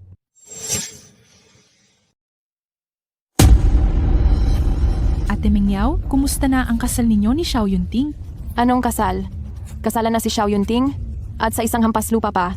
Nabubulag ba si Xiao Yunting? Ang ganda-ganda ng pinagmulan mo, Ate Mingyaw, at napakaganda mo pa. Tapos, isang hampas lupa ang pinili niya. Hindi lang si Xiao Yunting, pati ang matandang lalaki ng pamilya Xiao. Gustong-gusto rin ang babaeng iyon. Ate Mingyaw, sa tingin ko, dapat kang gumawa ng paraan. Dahil sa angkan at kagandahan mo, siguradong mapapahiya mo ang babaeng iyon. Bigyan mo na lang siya ng pera para umatras na siya. Tama. Ako si Shen Mengyao, ang dalaga ng pamilya Shen. Hindi ako pwedeng magpatalo. Binibining Shen, wala po ang batang Panginoon ngayon, mas mabuti pong sa opisina nyo na lang siya puntahan. Hindi si Xiao Yunting ang hinahanap ko. Si Su Yanran ang aking hinahanap. Patawad po, Binibining Shen, ang utos po ng batang Panginoon ay walang sino man ang papayagang pumasok ng walang permiso niya. Nangangahas kang pigilan ako? Ikaw na isang guwardiya. Sa tingin mo ba dahil lang sa iyo, makikipag-away ang pamilya Xiao sa pamilya Shen? Binibining Shen, kiusap, huwag mo na kaming pahirapan, mabuti pa itawagan mo na lang ang batang Panginoon. Walang hiya. Papasok ako ngayon. Kahit si Xiao Yunting pa ang dumating, hindi niya ako mapipigilan. Hello, batang Panginoon? Pumasok na po si Binibining Shen, hindi po namin siya mapigilan. Sabi niya, kahit raw po kayo pa mismo ang dumating, hindi niyo siya mapipigilan. Ginang Shen, wala si Yunting sa bahay ngayon. Kung hinahanap mo siya, bumalik ka na lang sa ibang araw. Hindi si Kuya Yunting ang pinunta ko. Ikaw, Su Yanran, ang hinahanap ko. Anong karapatan mo para maging asawa ni Kuya Yunting? Ako lang. Uminom ka, huwag kang mag-eskandalo rito. Sinasabi ko sa'yo, buntis na si Yanran. Hindi niya kayang amuyin ng alak. Ano? Buntis ka pala? Siguradong inakit mo lang si Kuya Yunting, kaya ka nabuntis. Ikaw na babae, umalis ka sa bahay ni Kuya Yunting. Nagmamahalan sina Yanran at Xiao Yunting. Bakit mo gustong maging tagapamagitan? Naglasing ka pa sa araw at nag-iingay dito. Talagang ang kapal-kapal ng mukha mo. Sino ka ba? Alam mo ba kung sino ako? Anong karapatan mong sumigaw sa akin? Ako si Zhao Tianchan, ang matalik na kaibigan ni Su Yanran. Ikaw? Ano ba talaga ang papel mo? Isang babaeng hindi man lang makatradisyon? Gusto mo pang sumingit sa kanilang relasyon? Wala kang hiya at walang pinag-aralan. Walang galang. Ako si Shen Mengyao, ang tagapagmana ng pamilya Shen. Ano ka ba? Maglakas loob kang murahin ako dito sa aking harapan. Tianjian, mag-ingat ka. Shen Mengyao, tigil. Ma, ayos ka lang ba? Ayos lang ako. Paano mo nagawang akuin ng suntok para sa akin? Bakit ka ganyan kahangal? Buntis ka pa? Paano mo nagawang akuin ng suntok para sa akin? Nakita ko kasing sasaktan ka niya, kaya sumugod na lang ako. Kuya Yunting, hindi ko po iyon sinasadya. Tumahimik ka. Hindi ba sabi mo pagdating ko, hindi na kita mapipigilan? Lasing ka at sinaktan mo ang bodyguard ko. Pumasok ka pa sa bahay ko at sinaktan ang asawa ko. Ano? Balak bang makipaglaban ng hayagan sa akin ang pamilya Shen ninyo? Hindi po, Kuya Yunting. Hindi po iyon ang ibig sabihin ng pamilya Shen. Ako lang po itong nasilaw sa galit kaya ako nagawa iyon. Patawarin mo na ako. Pwede kitang patawarin, pero humingi ka ng tawad sa aking asawa at hayaan mo siyang sampalin ka ng 10 beses. Doon lang kita mapapatawad. Kuya Yunting, paano mo iyan magagawa? Napauwiin ako sa isang babaeng walang pinanggalingan, walang pinag-aralan at isa lang hamak na inosenteng babae? At hayaan siyang sampalin ako? Siya ang asawa ko. Ako ang kanyang sandalan. Bumalik ka at tanungin mo ang matatanda sa pamilya Shen ninyo kung ano ang parusa sa pagsakit sa pamilya Xiao. Mga tao, kalad ka rin ninyo siya palabas. Kuya Yunting, alam ko na po ang pagkakamali ko. Tunay kitang minamahal, kaya ako nagkakaganito. Yanran, ano sa tingin mo? Ayos lang ako. Masama pa rin ang pakiramdam ng tiyan ko. Ano bang nangyayari? Gusto mo bang magpatingin sa ospital? Oo, magpapadala ako agad ng sasakyan. Yanran, hindi ka buntis. Sabi ng doktor, 3 buwan pa lang lalabas ang mga palatandaan ng pagbubuntis. Mayroon ka lang enteritis. Wala na ang sanggol? Nasayang lang ang saya. Huwag kang mag-alala. Magkaka-baby rin tayo. Ayoko niyan. Ngayon din, uuwi na ako kina Tian-Tian. Huwag mo akong sundan. Wala tayong anumang relasyon. Yanran, huwag kang mag-alala. Enteritis lang yan. Hindi yan malaking sakit. Gagamutin lang ng gamot. Tama, gagamutin lang ng gamot. Ang iba pang bagay, pag gumaling ka na, saka natin pag-usapan. Sige, umalis ka na. Sapat na si Tian-Tian para samahan ako. Sige, magtatrabaho na ako. Huwag mong kalimutang umuwi mamayang gabi. Tian-Tian, hindi naman ako na late. Bakit ka nagmamadaling tumakbo ng ganyan? Bilis, wala na tayong oras takbo. Ay, di na makatakbo, di na kinakaya. Magpahinga muna tayo. Hindi mo na kayang tumakbo? Gusto mo bang kargahin kita? Anong ginagawa mo rito? Huwag ka, ibaba mo ako agad. Makikita tayo ng mga katrabaho natin. Sandali lang, hindi naman ngayon ang araw ng pahinga. Bakit walang mga katrabaho? Baka may kanya-kanya silang ginagawa. Umupo ka muna diyan. Nakakagulat talaga. Nasaan na ang lahat ng tao?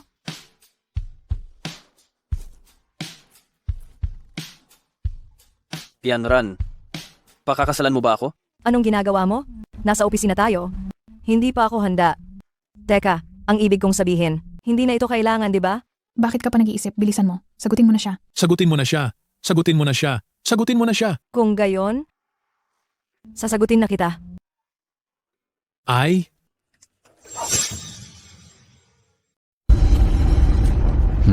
Tito Su, nakita niyo po ba si Madam? Sabi po kasi ng makeup artist, wala raw po si Madam sa resting lounge. hindi ko nakita. Tinawagan mo ba siya? Ilang beses ko na pong tinawagan, pero laging may kausap. Baka tumakas na naman siya? Ha? Dr. Zhang, kumusta po ang lagay ng kaibigan kong si Zheng Yu? Si Zheng Yu ay ligtas na. Pero Miss Su, Ang bayad sa ospital, nursing, at susunod na paggamot ay umabot sa 200,000, 2,000, 2,000. Kailangan mo itong bayaran. Kung hindi mo mababayaran bukas, ililipat sa normal na ward ang pasyente. Dr. Jiang, maaari po ba akong humingi ng kaunting panahon pa? Naghahanap na po ako ng pera, talagang babayaran ko po ito. Kung ililipat ang pasyente mula sa intensive care unit sa normal na ward, natural na hindi na kailangan ng 200,000. Ngunit hindi natin masisiguro kung magigising pa ang pasyente. Magmadaling makalikom ng pera. Teka, Dr. Jiang, sandali po. Ang kaibigan kong si Zheng Yu ay nasugatan dahil iniligtas niya ako. Talagang babayaran ko po ang pera.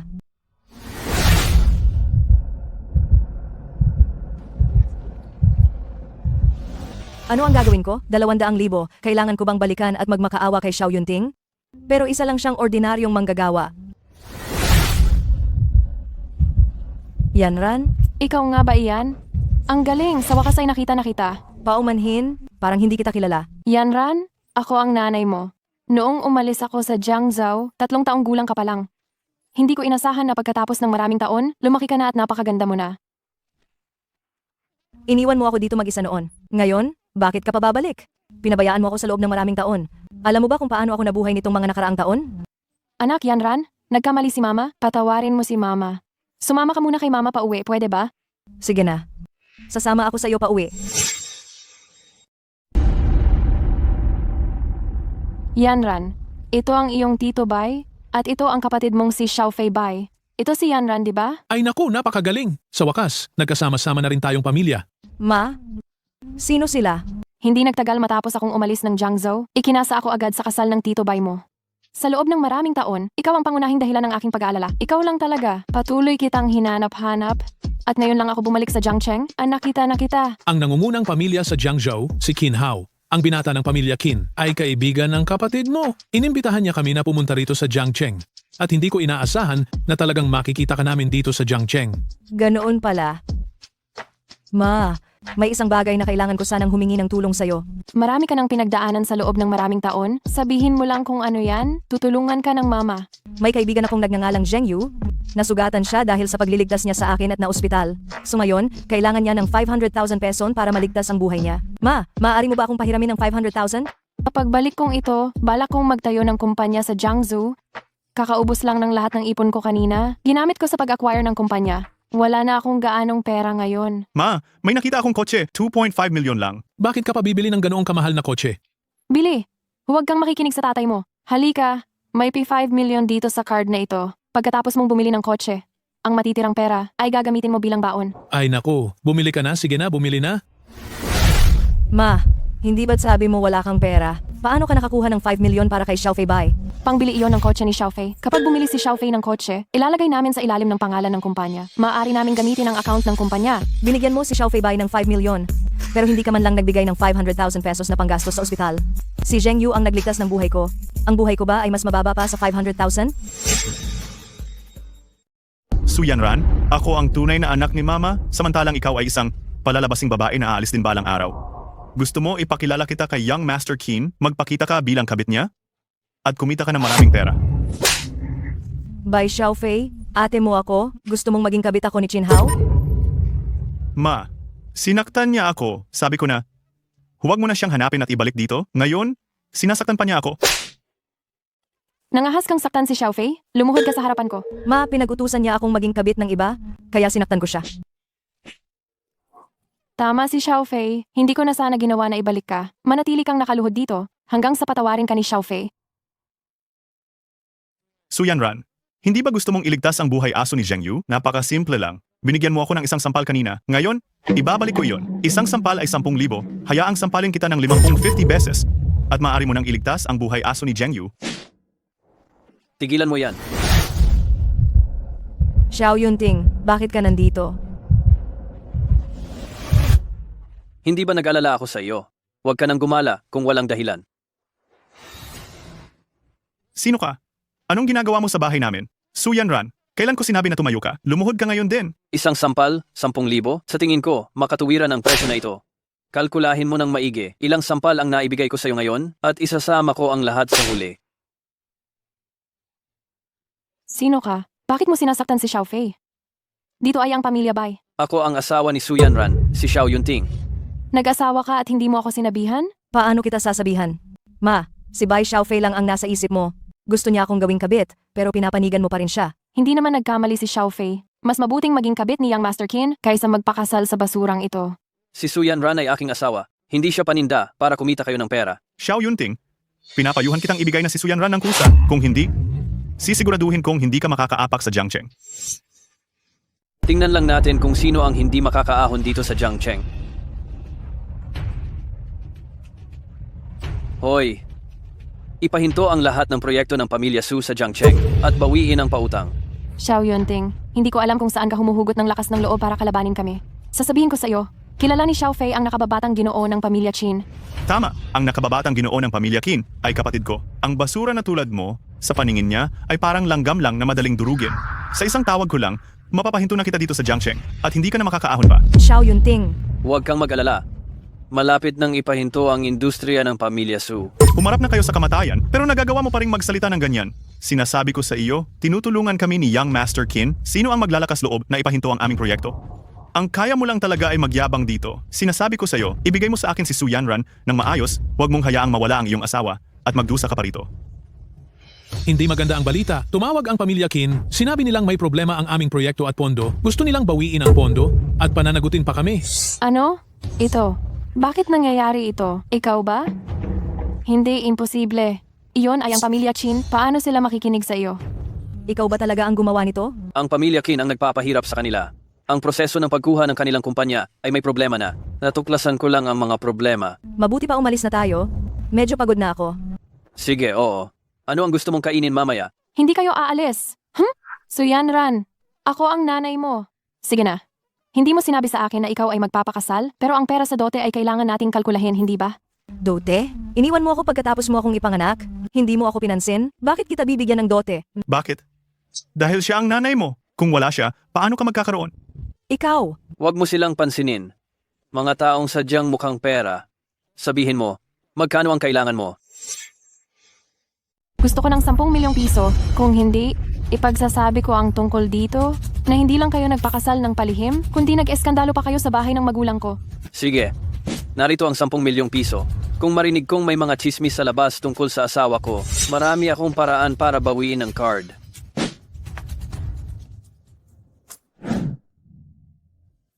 Huwag mo na silang isipin. Mula ngayon, ako na ang pamilya mo. Hindi. Sabi ko, saan ka kumuha ng ganoong karaming pera? Bakit niya itinanong iyon? Sasabihin ko ba sa kanya ang totoo kong pagkatao? Hindi. Paano kung malaman niyang niloloko ko siya at magalit siya? Ang kabuuang bayad sa pagpapaalis sa bahay namin ay 10 milyong piso. At saka ang mga kinita ko sa pagtatrabaho sa loob ng maraming taon. Hindi mo kailangang gawin ang lahat ng ito para sa akin. Iniligtas mo ang buhay ko. Huwag na nating pag-usapan ang 10 milyong piso. Kahit 100 milyon, 1 bilyon, 10 bilyon, wala pang halaga kumpara sa iyo. Tama na, nasa kalye tayo. Kung gayon, umuwi na tayo at doon tayo mag-usap ng mahaba. Xiao Yunting, maaari mo bang pahiramin ako ng 200,000 piso? Mag-asawa tayo at pamilya. Ang akin ay iyo. Ang card na ito ay mayroong higit pa sa 200,000 piso. Gamitin mo. Ayaw ko na itong ilihim sa iyo. Ang perang ito ay gagamitin ko para iligtas ang isang tao. Ang pangalan niya ay Zheng Yu. Siya ang kapitbahay ko simula pa noong bata pa ako. Noong iniligtas kita, pagkatapos ay sobrang napagod ako at muntik na akong maaksidente. Siya ang nagligtas sa akin. Bagaman wala akong natamong pinsala, si Zheng Yu ay may maraming pamumuo ng dugo sa utak. Pagkatapos nating magpakasal, ang pamumuo ng dugo sa utak ay lubhang mapanganib kapag naipon. Kailangan ng 500,000 piso para sa operasyon, at ngayon, kailangan pa ng 500,000 piso para sa patuloy na pagpapagamot. Kaya, gagamitin mo ang pera para iligtas si Zheng Yu. Tama, alam kong hindi ka matutuwa, pero iniligtas niya ang buhay ko. Ayaw kong maglihim sa'yo. Iniligtas mo ang buhay ko. Iniligtas naman ni Zheng Yu ang buhay mo. Paano naman ako magiging walang pakialam? Tara na, pumunta tayo sa ospital. Pagkatapos ay bisitahin natin ang tatay ko.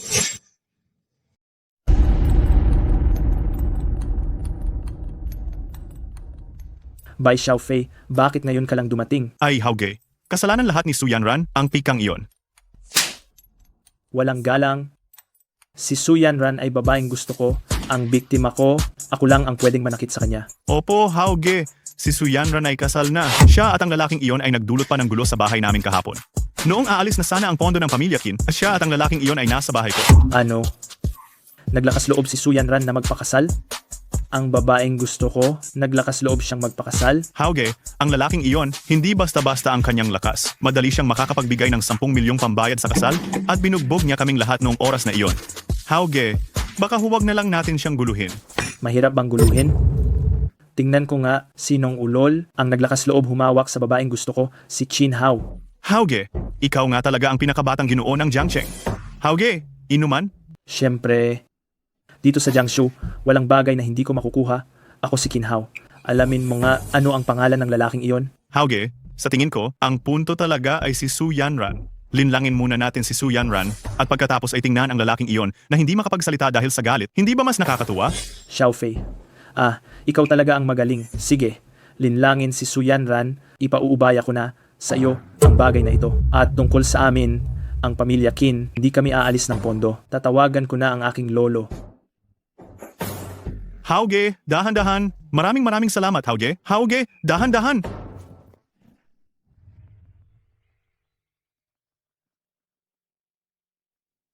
Oo, kung gayon, magtatanong ako, kailan ba libre si Xiao Yunting? Sino ang tumawag?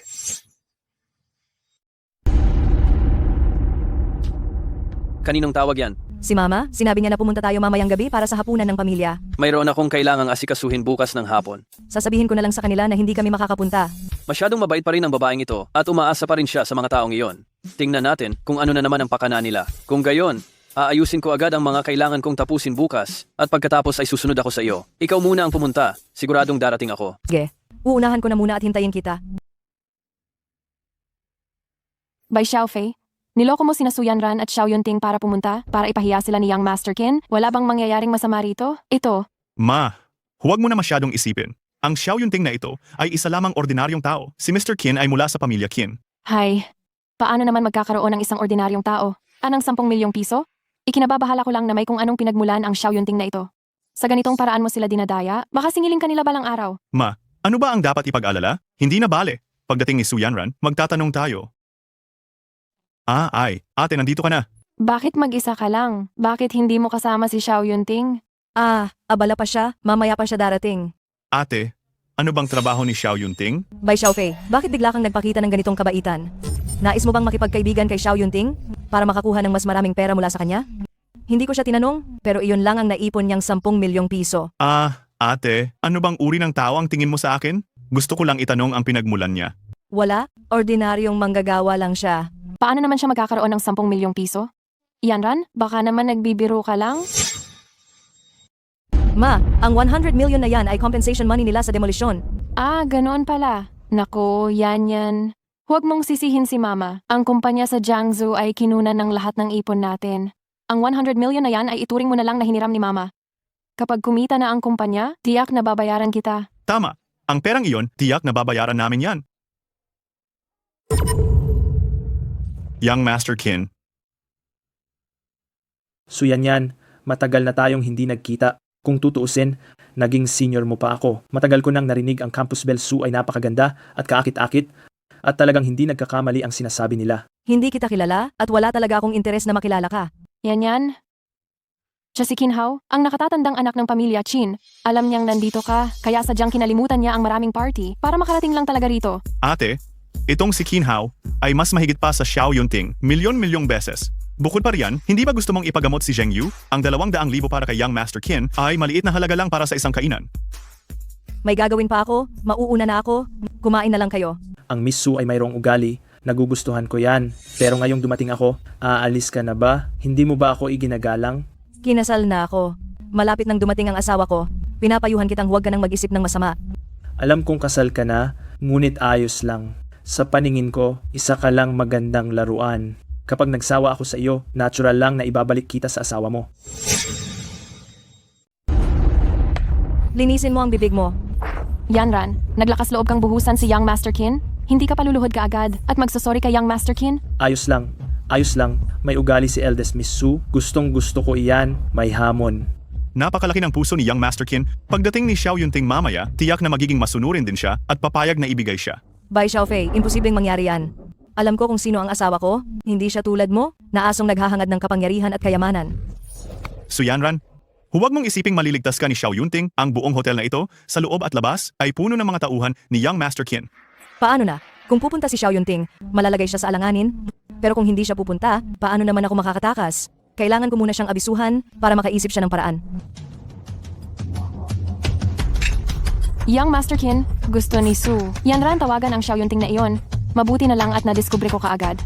Ma, bakit mo ako itutulak sa apoy? Ano ang alam mo? Ang pagsama kay Young Master Qin ay ginhawa at nangako si Young Master Qin sa amin na bibigyan niya ng pondo ang kumpanya namin. Suyan Ran, ikaw talaga ay umaayaw sa mabuti at naghahanap ng problema. Lumabas muna kayo, may gagawin pa ako. Ano ang ginagawa ninyo rito? Nasaan ang asawa ko? Huwag kang mag-alala, si Su Yanran at si Binatang Qin ay masayang naglalaro sa loob. Kapag nagsawa na si Binatang Qin, bibigyan kanya ng malaking halaga ng pera. Xiao Yunting, huwag kang masyadong mayabang. Ang Ji Qin ay tagapagmana ng pamilya Qin. Ngayon, kung papasok ka at guluhin ang kaligayahan niya, ay yung dalawa ni Su Yanran ay magbabayad. Bitawan mo ako, tulong! Darating ako. Tutulungan kitang turuan siya ng leksyon. Sino ka? Nangahas kang sipain ako? Ako si Qin Hao, ang nag-iisang tagapagmana ng pamilya Qin. Iwanan mo si Su Yanran ngayon, lumabas ka ng tahimik at isara ang pinto at maaari pa kitang patawarin. Qin Hao?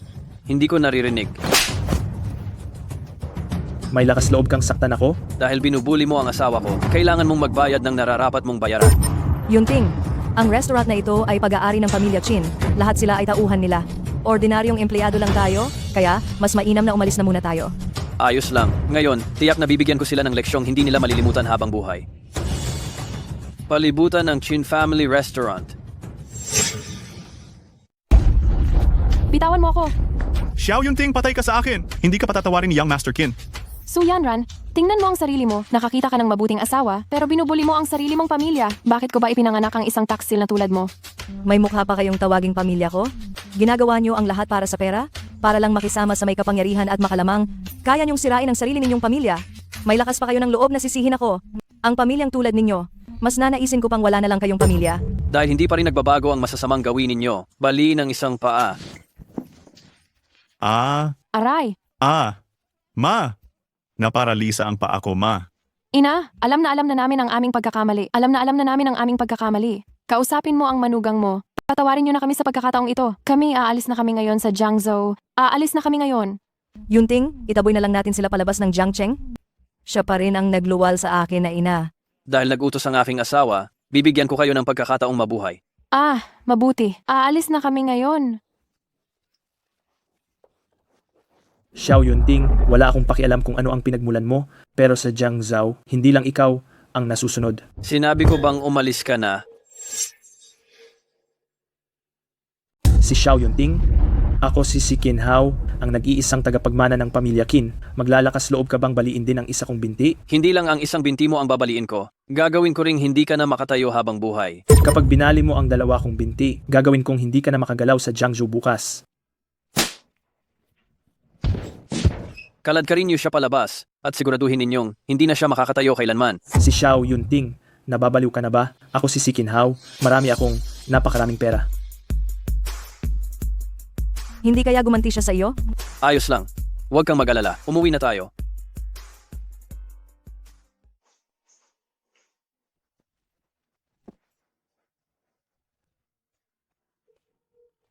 Hoy, Tay, gusto kong tulungan mo akong labanan ng isang tao.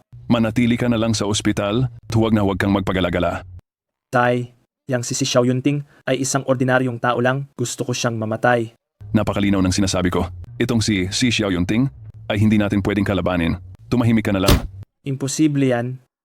Ang pamilya Qin ay isang nangungunang pamilya sa Jiangzhou. Sa Jiangzhou, kailangan tayong respetuhin ng lahat dahil sa pamilya Qin. Ang pamilya Qin ay isang nangungunang pamilya, ngunit may nakatagong pamilya Xiao sa Jiangzhou na mas makapangyarihan at mas matindi pa kaysa sa pamilya Qin. Hoy, Papa.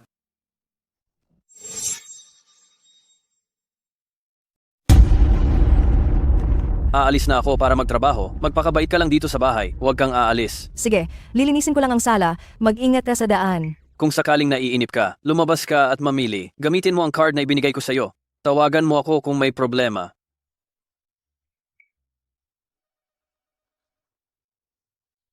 Hello, Dr. Zhang. Kumusta po kayo? Ginang Su, bumuti na ang kalagayan ni Zheng Yu. Ngunit, para magising, kailangan pa ng kaunting panahon ng paggamot. Pero, may bago kaming batch ng special medicine sa ospital kamakailan na sakto para sa kanyang sakit. Di ko alam kung mag-apply ka para sa slot. Dr. Zhang, itong special medicine, talaga bang makakapagpagaling kay Zheng Yu? Ginang Su, komplikado ang sitwasyon ni Zheng Yu, pero ang special medicine ay makakapagpagising sa kanya. At mapapabilis nito ang oras ng paggaling. Gayunpaman, napakabihira ng special medicine, kaya napakamahal din ang presyo at kailangan pa ng aplikasyon. Magkano po ba ang kailangan? Isang dose ng special medicine ay nagkakahalaga ng 100,000.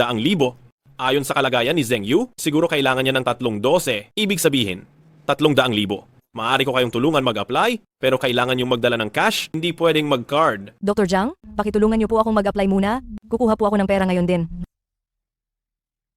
Talagang isang mayaman at hangal. 80,000 ang kikitain ko sa bawat isang dose. Zheng Yu, ayaw ko talagang magising ka. Kundi paano ako kikita ng pera? Kumusta? Gusto kong mag-withdraw ng pera. Ang mas mababa sa 40,000 piso ay i-withdraw mo sa ATM diyan. Magwi-withdraw ako ng 2,400,000. Nagmamadali akong pumunta sa ospital para magbayad.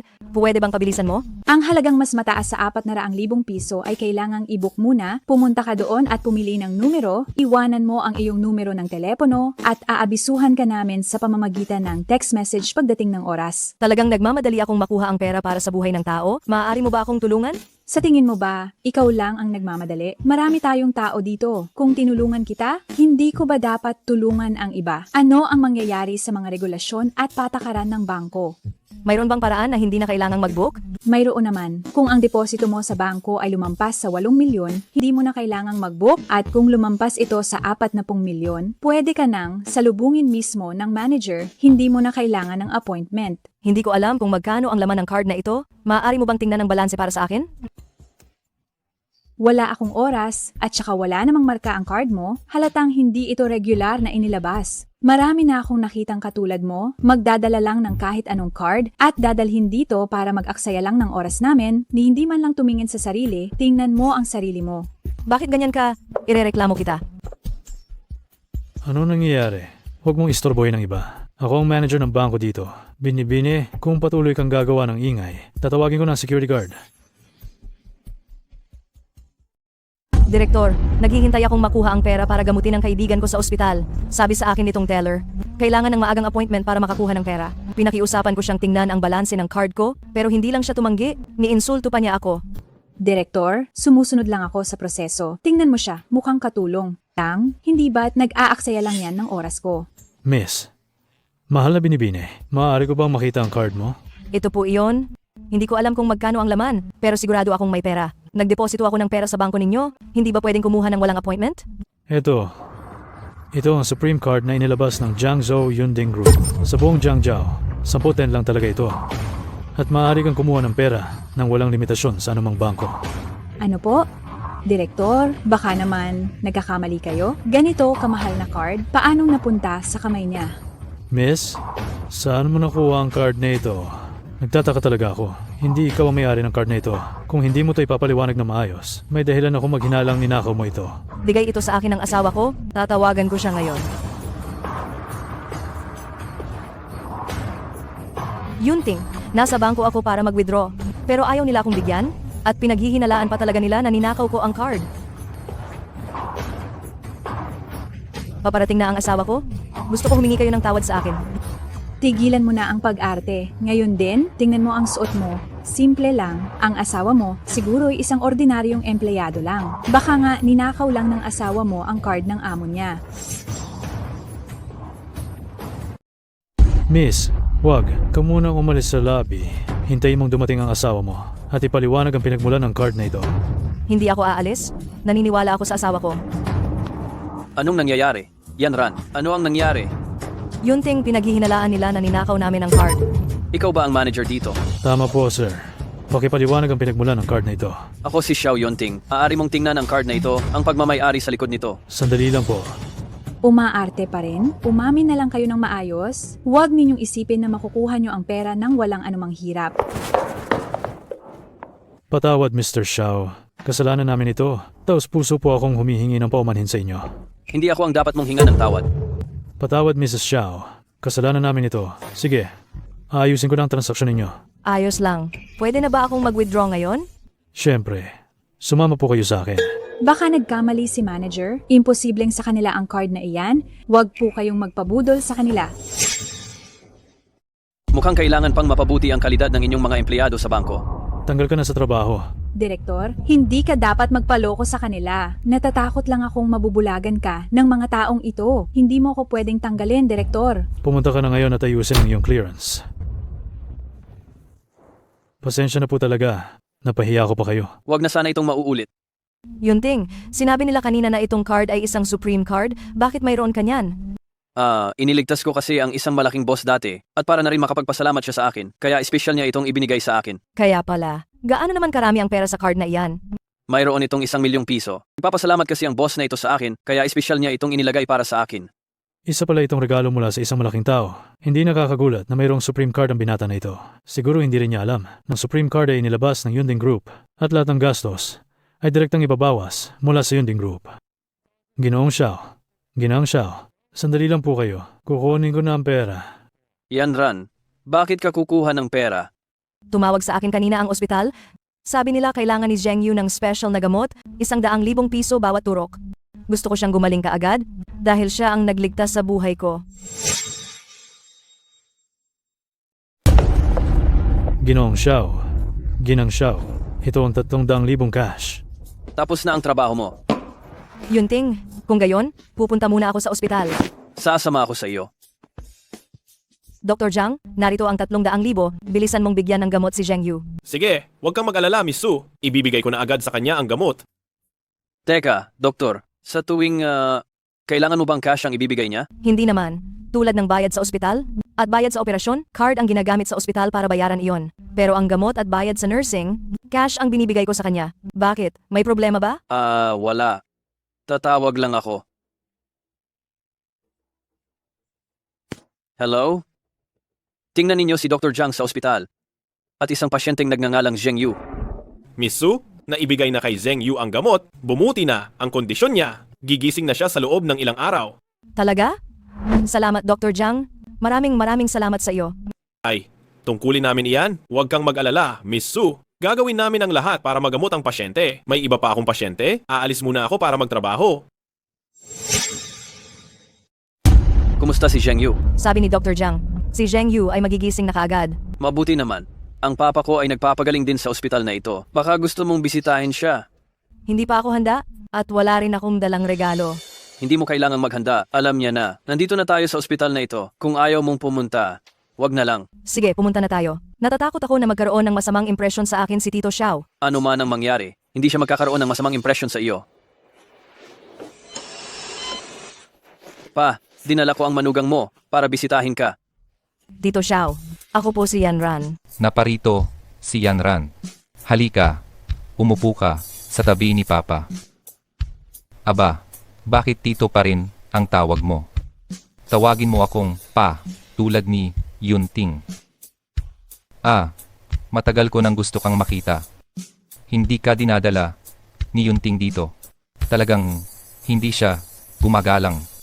Pa, kasalanan ko? Dapat ay mas maaga akong bumisita sa iyo. Hindi mo iyon kasalanan. Ako lang talaga ang may sakit. Pero hindi naman ito malubha. Nabalitaan ko na si Zheng Yu ang nagligtas sa iyo ay ginagamot din dito sa ospital. Kumusta na kaya ang kalagayan niya ngayon? Binigyan na siya ng espesyal na gamot at sabi ng doktor ay malapit na siyang magising. Mabuti naman. Sabihin mo kay Zheng Yu, huwag siyang mag-alala tungkol sa mga bayarin sa pagpapagamot. Hindi na po, Tay. Kaya ko pong kumita ng pera mag-isa. At marami na pong naitulong sa akin si Yunting. Sumunod ka na lang kay tatay. Si tatay ay laging tumutupad sa kaniyang salita. Maghugas ka ng prutas. Kami ni tatay ay nauuhaw. Kararating lang ng manugang ko, tapos papaalisin mo na agad siya. Sabihin mo na, ano bang problema? Yung anak ng pamilya Qin, si Qin Hao ay pinutol ko ang mga binti. Ngunit, wala pa ring anumang reaksyon. Iniisip kong nahulaan na niya kung sino ako. Huwag mong intindihin. Kung wala siyang ipinapakitang reaksyon, ibig sabihin, may pinag-iingatan siya. Siguraduhin lang na hindi maglulubid ng buhangin si Kinhao, yun lang. May problema sa attending physician ni Zheng Yu. Iniisip kong kumuha siya ng maraming pera mula rito. Naglakas loob na apihin ang manugang ko. Kailangan mong alamin ang buong totoo. Ginang Su, napakagaling at dumating ka. Kagigising lamang ni Zheng Yu. Ano? Gising na si Zheng Yu? Hindi ba't sabi mo ilang araw pa? Masasabi lang nating napakatindi ng pagnanais ni Zheng Yu na mabuhay. Gayunpaman, medyo malala ang kaniyang kalagayan. Ano na ang kalagayan ni Zheng Yu ngayon? Hindi ba't gising na siya? Dahil sa matagal siyang na-comatose, may namong dugo sa kaniyang utak. Kahit gising na siya, hindi niya kayang igalaw ang kaniyang katawan at posibleng maging lumpo siya sa hinaharap. Ano? Bakit nangyari ito? Ma, bakit ang tagal mong maghugas ng prutas? Anong nangyari? Gising na si Zheng Yu, pero baka hindi na siya makatayo pa kailanman. Ano? Dr. Zhang, hindi ba ikaw ang attending physician ni Zheng Yu? Ano ba talaga ang kalagayan ni Zheng Yu ngayon? Ginawa na namin ang lahat. Ang utak ang pinakamahiwaga at pinakakomplikadong bahagi ng katawan ng tao. Malaki ang volume ng intracranial hematoma ni Zheng Yu at nasa sensitibong posisyon. Ang masasabi lang namin ay susubukan naming ibalik ang kaniyang physical na function, ilipat siya sa isang ordinaryong ward at dahan-dahang na lamang siyang obserbahan. Dr. Zhang, maaari ba namin siyang puntahan ngayon? Siyempre maaari. Nasa ordinaryong ward na si Zheng Yu, ihahatid kita roon. Yunting, gusto kong puntahan si Zheng Yu. Ikaw na muna ang samahan mo si Tito Xiao. Sasama ako sa iyo.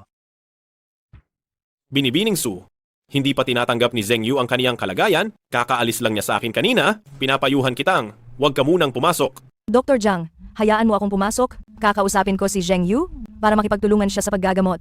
Binibining Su, hindi ko sinasadyang pigilan ka. Ngunit hindi pa stable ang kalagayan ni Zheng Yu, baka mapukaw mo ang kaniyang damdamin. Bakit hindi ka na lang pumunta sa aking opisina? Maaari tayong mag-usap tungkol sa plano ng paggamot. Dr. Zhang, hayaan na lang natin si Zheng Yu ang magdesisyon para sa sarili niya. Ino ka ba? At anong karapatan mo para magdikta sa akin? Nasa ospital tayo. Ako ang attending physician ni Zheng Yu. Batay sa kanyang kalagayan, nagbigay ako ng nararapat na payo. Ginagamit mo lang ang posisyon mo bilang attending physician para makapangikil ng pera.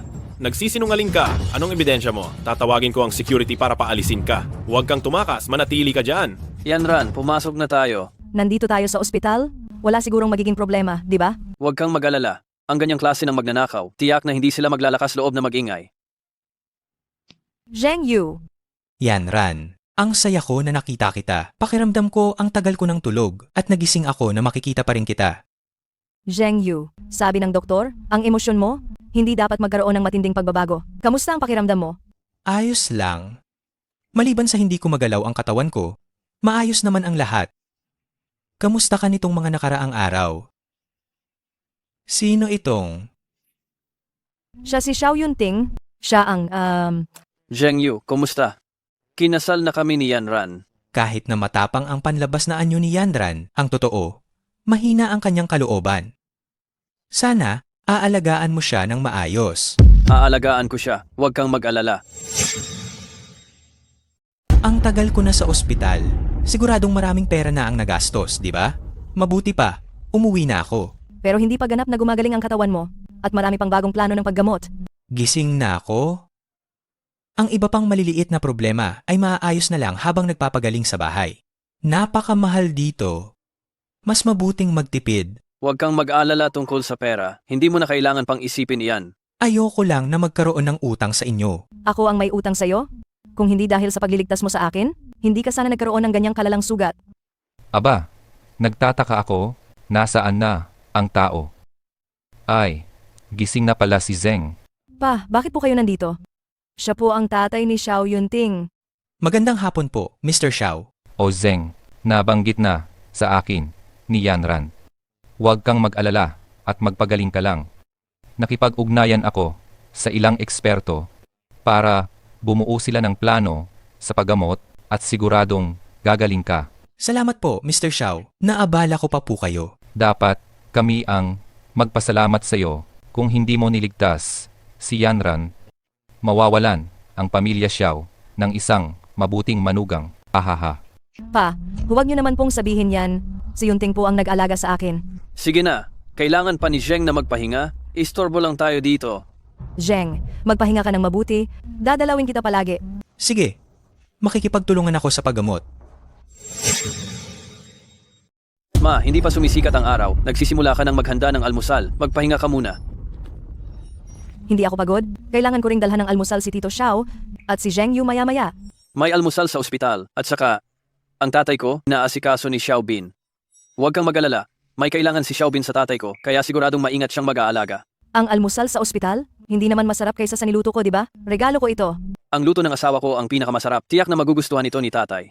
Mabuti kung magustuhan lang ni Tito Xiao. Sasama ka ba sa akin? May meeting pa ako mamaya. Ikaw na muna ang mauna. Tito, ipinabili ko pa sa tao. Ito ang gatas mula sa Australia para sa iyo at whole wheat bread mula sa Europe. Ayroon ding masarap na pulot pukyutan. Lahat ng ito ay masustansiya at malusog. Tikman mo. Sinabi ko na sa'yo, hindi ko gusto ang mga iyan. Mas mabuting bilhan mo na lang ako ng ilang siopaw mula sa kantin ng ospital. Tito, ikaw ang pinuno ng pamilya Xiao. Paano ka kakain ng mga mababang klase na bagay? Kumain ka na lang ng gatas at tinapay. Napakasarap niyan.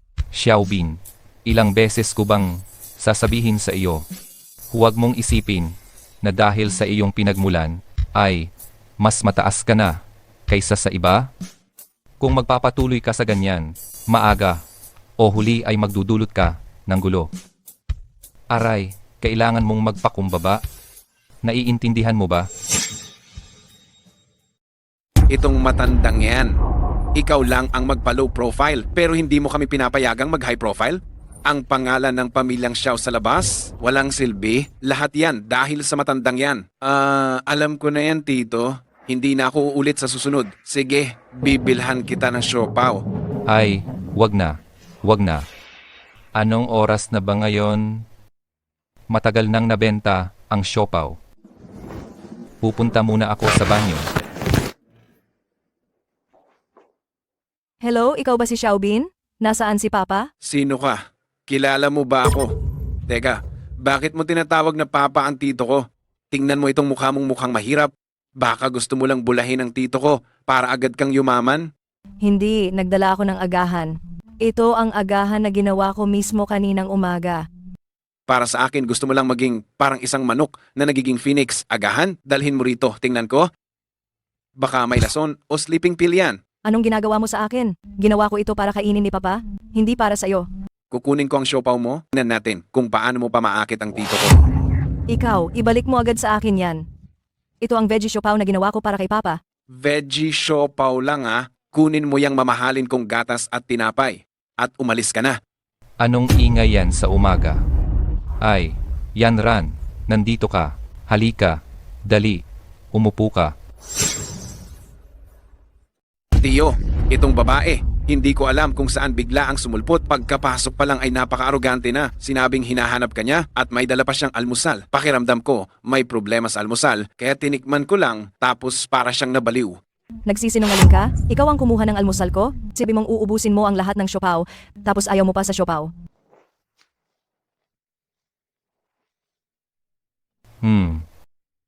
Napakasarap nitong siopaw.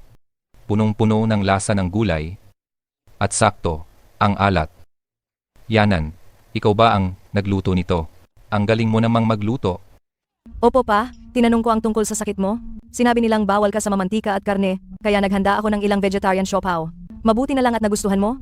Ipagluluto pa kita bukas. Ha. Gusto ko talaga ang siopaw. Ang pamangkin ko, matamlay tuwing umaga at paggising niya. At pumunta sa kantina para bumili ng siopaw. Ubus na ang siopaw. Tiyo, bakit mo kinakain ang mga bagay na iyon ng ganoon na lang? Paano kung hindi malinis? Xiao Bin, huwag mo akong didiktahan. Kung wala ka namang kailangan dito, pwede ka nang umuwi. Hindi mo na kailangang mag-alaga dito. Tiyo, alam kong nagkamali ako. Sige, lalabas muna ako, tawagin mo lang ako kung may kailangan ka. Yanan, humihingi ako ng paumanhin para kay Xiao Bin. Si Xiao Bin, maaga kasing nawala ang kanyang ama. Kaya lumaki siyang walang gumagabay. Kaya unti-unti naging ganyan siya. Pero sa totoo lang, hindi naman talaga masama ang puso niya. Huwag mo na siyang pagagalitan. Huwag po kayong masyadong mag-alala, Tay. Hindi ko po paghihigantihan si Xiaobin. Si Xiaobin, bata pa lang, parang wala nang kinatatakutan. Kaming matatanda naman, lahat ay abala sa sarili naming mga negosyo, kaya walang nagturo sa kanya. Dati, kapag naglilikot siya, pinapalo siya ni Yunting. Kaya naman, kapag nakikita niya si Yunting na nakasimangot, hindi na siya nangangahas maglikot. Kaya pala si Xiao Yunting simula pa lang nakasimangot na. Noong una ko siyang nakita, akala ko hindi siya marunong ngumiti. Siya kasi, bata pa lang, seryoso na, ni minsan ay hindi niya ipinapakita ang damdamin niya. Mr. Xiao, kailangan na po ninyong ipa-check up ang inyong kalusugan. Tay, magpa-check up na muna kayo. Pupuntahan ko lang si Zheng Yu. Sige, tingnan mo na muna si Zeng. Tito, ako na pong aalalay sa inyo. Ay, wag na, Xiaobin. Pumasok ka at humingi ka ng tawad kay Yanran. Isa siyang ordinaryong tao lang. Ako ang batang ginoo ng pamilya Xiao. Dahil lang pinasaya niya ang matanda, ako na tunay niyang pamangkin ay mas masahol pa sa babaeng umakyat dahil sa ganda niya. Sige na tito, hihingi na lang ako ng tawad sa kanya.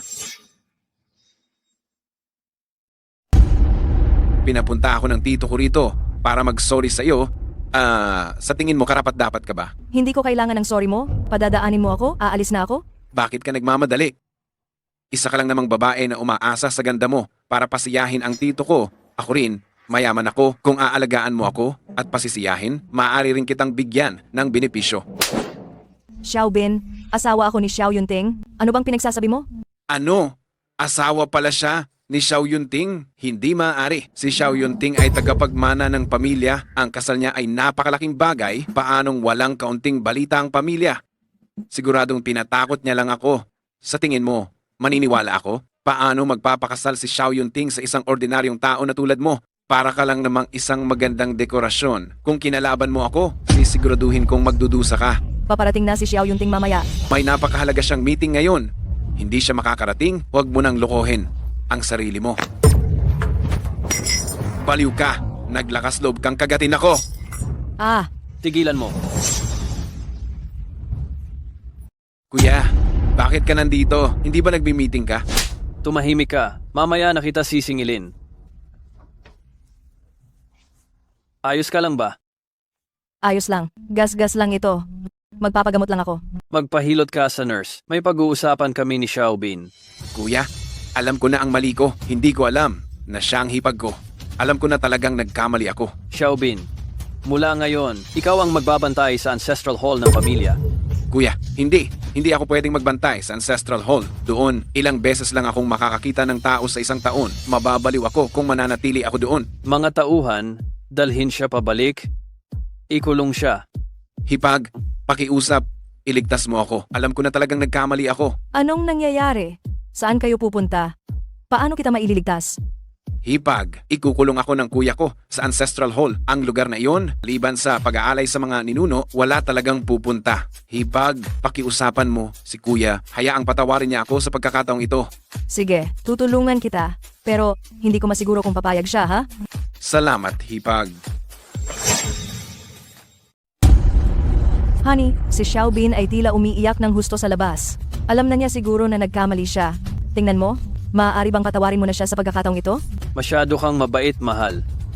Si Xiaobin ay kapatid mo pa rin. Hindi pa alam ng pamilya mo ang tungkol sa kasal natin. Kung ganyan nakabigat ang parusa mo sa kanya, kapag nalaman ito ng mga kamag-anak, magkukwento sila. Si Xiaobin ang naunang nanakit sa iyo. Sino talaga ang maglalakas loob na magchismis? Sige na nga.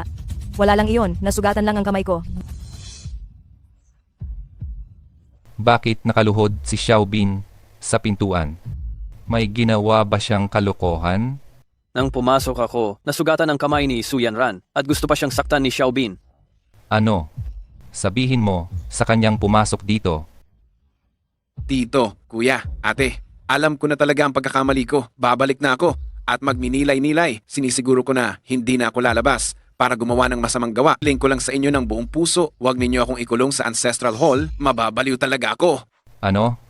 Ikukulong sa Ancestral Hall? Kaninong ideya iyan? Iyan ang plano ko para makita siya ng mga kaluluwa ng ating mga tiyuhin. Mayroong ilang matatanda na nakatira roon sa Ancestral Hall. Tamang-tama para turuan si Xiaobin. Hayaan mo siyang magsisi sa loob ng Ancestral Hall sa loob ng 1 taon. Salamat, Tito. Uuwi na ako para matuto ng seryoso mula sa mga matatanda. Hindi na ako gagawa ng gulo kapag lumabas ako. Si Xiaobin ay pinsan ninyo at siya ang aking pamangkin. Kailangan ninyong magpakasal kaagad. Sa pagretiro ko, magkakaroon ako ng oras para disiplinahin si Xiaobin. Mabuti naman iyan. Pero hindi pa kami nagmamadali sa pagpapakasal dahil gusto kong bigyan si Yanran ng pinaka hindi malilimutang kasal. Kahit ano paman, kailangang bilisan ito. Nagmamadali na akong magkaroon ng apo. Kayo muna ang mag-usap. Pupuntahan ko lang si Zheng Yu. Tingnan mo, pinatakbo mo na naman ang iyong manugang. May mali ba sa gusto kong magkaroon ng apo? Kumusta na ang pakiramdam mo? Mabuti naman ang pakiramdam ko. Napakalaking swerte na nagising ako. At nakita kita, sobrang laking swerte na. Tiyak nagagaling ka? Nakahanap na si Tiyong Xiao ng espesyalista. Pagkatapos ng ilang araw, pupunta na sila rito para gamutin ka. Napakalaking pabor naman ito. Paano ko ito susuklian? Lagi mo na lang iniisip kung paano ka susukli ng pabor. Niligtas mo ako, paano naman kita susuklian? Kusang loob ko iyong ginawa. Anong kinalaman mo roon? Hindi ko na kailangan ng anumang sukli mula sa iyo. Kung gayon, kusang loob kitang aalagaan? Kusang loob kitang ipapagamot? Anong kinalaman mo roon? Bakit ang tanga mo pa rin? Kung aabusuhin ka ni Xiao Yunting, diretso kang pumunta sa akin, tutulungan kitang turuan siya ng leksyon. Sige, dapat magpagaling ka agad. Kung hindi, hindi mo siya matatalo. Batang Ginoong Qin, kahit na matagumpay ang operasyon, sobrang grabe ang pinsala sa iyong binti at halos walang posibilidad na tuluyan itong gumaling. Kailangan mo na ng pantulong na kagamitan para makalakad simula ngayon. Magsalita ka ng tuwid. Anong ibig mong sabihin na kailangan ko ng pantulong na kagamitan para makalakad? Ibig sabihin, baka kailangan mo nang gumamit ng saklay. Siyempre, maaari ka rin gumamit ng wheelchair. Xiao Yunting, Su Yanran at ako, si Qin Hao, sumusumpa. Kailangan kong gawin ang buhay ninyo na isang impyerno. Batang Ginoong Qin, sino ang sinabi mo? Sina Xiao Yunting at Su Yanran. Bakit? Magkakilala ba kayo? Ang kaibigan ni Su Yanran ay ginagamot sa ospital na ito at ako ang kanyang attending physician. Wala akong pakialam kung anong paraan ang gagamitin mo. Kailangan mong dalhin si Su Yanran sa akin. Gagawin kong isang impyerno ang buhay niya. Kung magagawa mo ito, ibibigay ko sa iyo ang lahat ng gusto mo. Batang Ginoong Qin, huwag kang mag-alala. Ipasa mo sa akin ang bagay na ito, ha. Ginang Su, tungkol sa plano ng paggamot ng pasyente, may bago akong ideya. Maaari ka bang pumunta sa opisina ko? Oh sige, Dr. Zhang, tara na. Teka muna. Anong nangyari, Zheng Yu?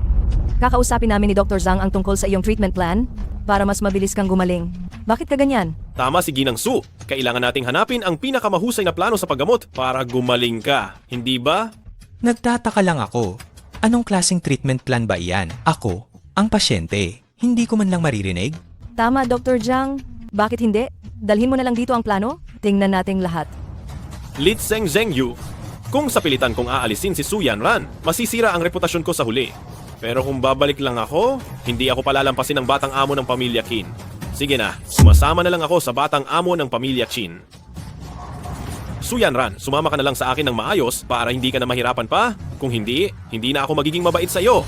Dr. Zhang, anong ginagawa mo? Bitawan mo ako. Bitawan mo si Yanran.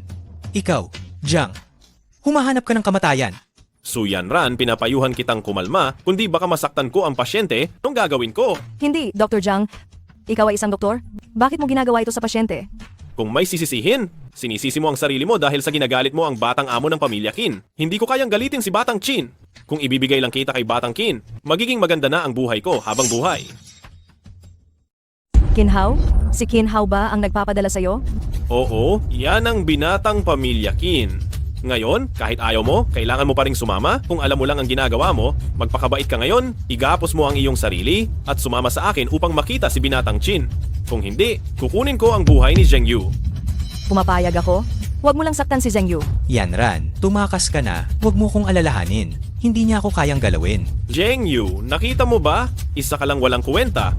Isang walang kuwenta na hindi kayang protektahan ang babaeng mahal mo. Hindi mo siya pwedeng sabihan ng ganyan. Hindi siya ganyan. Suyanran, para hindi ka sumigaw ng malakas, pasensyahan mo muna ito.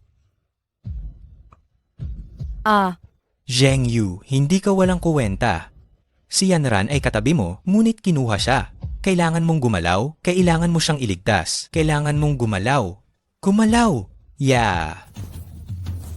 Zheng Yu. Bilisan mo. Iligtas mo si Yanran.